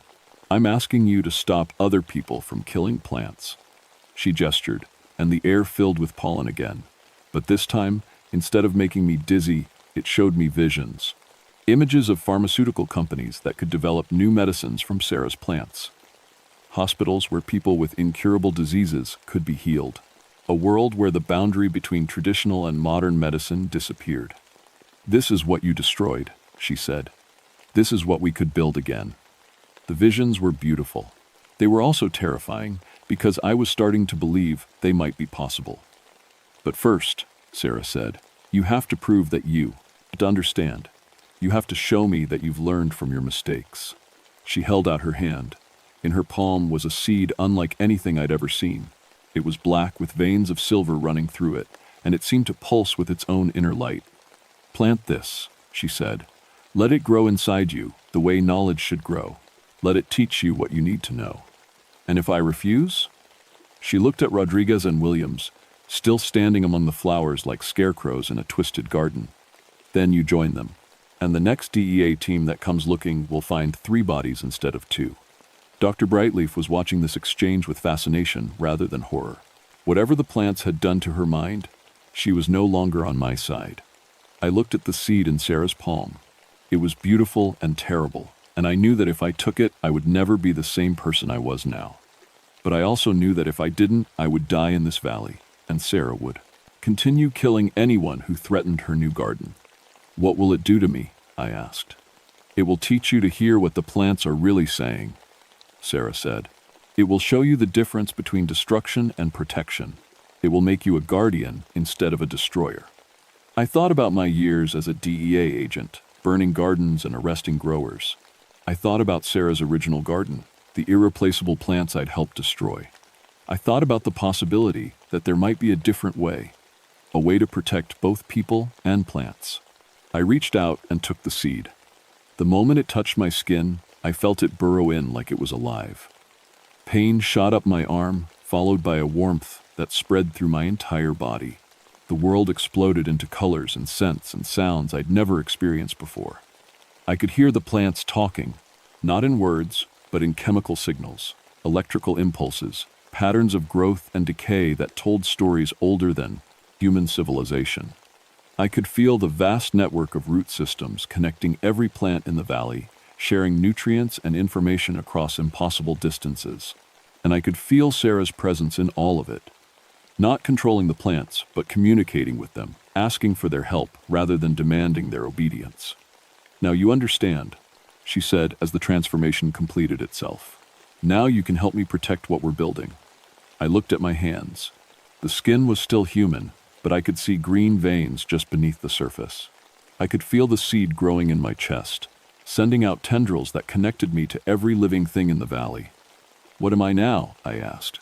You're a bridge, Sarah said, between the old ways and the new, between the Cherokee medicine traditions and modern botanical science, between those who would destroy and those who would protect. Doctor. Brightleaf was smiling now, her face radiant with understanding. This is incredible, she said, the potential for medical research alone. But it has to be protected, Sarah said firmly. Never again can we let ignorance destroy knowledge. Never again can we let fear triumph over wisdom. I nodded, feeling the truth of her words resonate through the plant network in my chest. I was still Matthew Thornfield, forest ranger and former DEA agent. But I was also something new, a guardian of secrets that the world desperately needed but wasn't ready to understand. What happens now? I asked. Sarah smiled, and for the first time, it wasn't terrifying. Now we teach you how to tend a proper garden. 6 months later, I filed my report on the deaths of Agents Rodriguez and Williams. The official cause was accidental poisoning from unknown plant toxins. The bodies were never found. Officially, they were assumed to have been carried away by wild animals. Dr. Brightleaf's botanical survey of the area concluded that the region contained several new species of medicinal plants with extraordinary pharmaceutical potential. Her recommendations led to the establishment of the Cherokee Medicinal Plant Preserve, a protected area where traditional medicine practitioners could work alongside modern researchers. The DEA was surprisingly easy to convince. When Dr. Brightleaf demonstrated the healing properties of just one of Sarah's plants, a compound that could treat drug addiction without the side effects of methadone, they became very interested in cooperation rather than destruction. I'm still a forest ranger, but now my job description includes liaison work with the Cherokee Nation and botanical researchers from around the world. I help coordinate studies that respect both traditional knowledge and modern scientific methods. Sarah Crowfeather doesn't appear in any official records. As far as the government knows, she died 3 years ago from burns suffered in the Henderson Valley raid. But sometimes, when researchers are struggling with a particularly difficult plant preparation, they find handwritten notes in their labs, helpy instructions written in Cherokee syllabary that solve problems modern science couldn't figure out. Dr. Brightleaf has become one of the leading researchers in ethnobotany, ECA, the study of how traditional cultures use plants for medicine. Her papers on Cherokee plant medicine have revolutionized several areas of pharmaceutical research. She's also my wife now. We were married in a traditional Cherokee ceremony in the hidden valley where this all began. The seed Sarah gave me is still growing inside me. I can feel it sometimes, especially when I'm deep in the forest, connecting me to the vast network of plant life that most people never notice. It doesn't hurt anymore. Instead, it feels like coming home to a family I never knew I had. I've learned to communicate with the plants, not through speech, but through chemical signals and electrical impulses. They tell me about the health of the forest, about pollution in the streams, about changes in climate that human instruments can't detect yet. I've become an early warning system for environmental problems that won't be visible to conventional science for years. But the most important thing I've learned is this. Knowledge isn't just information, it's relationship. The Cherokee medicine women didn't just study plants, they formed partnerships with them. They understood that healing comes not from forcing nature to obey human will, but from learning to work with natural processes that are already perfect. The DEA still conducts raids on illegal cultivation operations, but now they call me first, to make sure they're not destroying something irreplaceable. Most marijuana growers are still just people trying to make money from illegal drugs. But sometimes we find gardens like Sarah's, repositories of traditional knowledge that the world thought was lost forever. Those gardens, we protect. There are others, like Sarah out there, medicine people from different traditions who have learned to work with plants in ways that seem impossible to modern science. Some of them died protecting their knowledge from people like me. Some of them found ways to survive in hidden places, waiting for the world to become ready for what they have to teach. I help them when I can. I've become part of an unofficial network of guardians. Scientists, rangers, tribal elders, and others who understand that some kinds of knowledge are too valuable to lose. The Cherokee National Forest is different now. If you know how to look, the old boundaries between natural and supernatural, possible and impossible, have become more flexible. Plants grow in patterns that tell stories. Animals behave in ways that suggest intelligence beyond what biology textbooks describe. The line between magic and science has blurred until it's almost invisible. Most visitors don't notice any of this. They see a beautiful forest with interesting plant life and well-maintained trails. But sometimes, if they're very quiet and very respectful, they might hear singing in a language they don't recognize. They might see an old woman tending flowers that seem to glow with their own inner light. If that happens, they should leave an offering of tobacco at the base of the nearest oak tree and walk away quietly.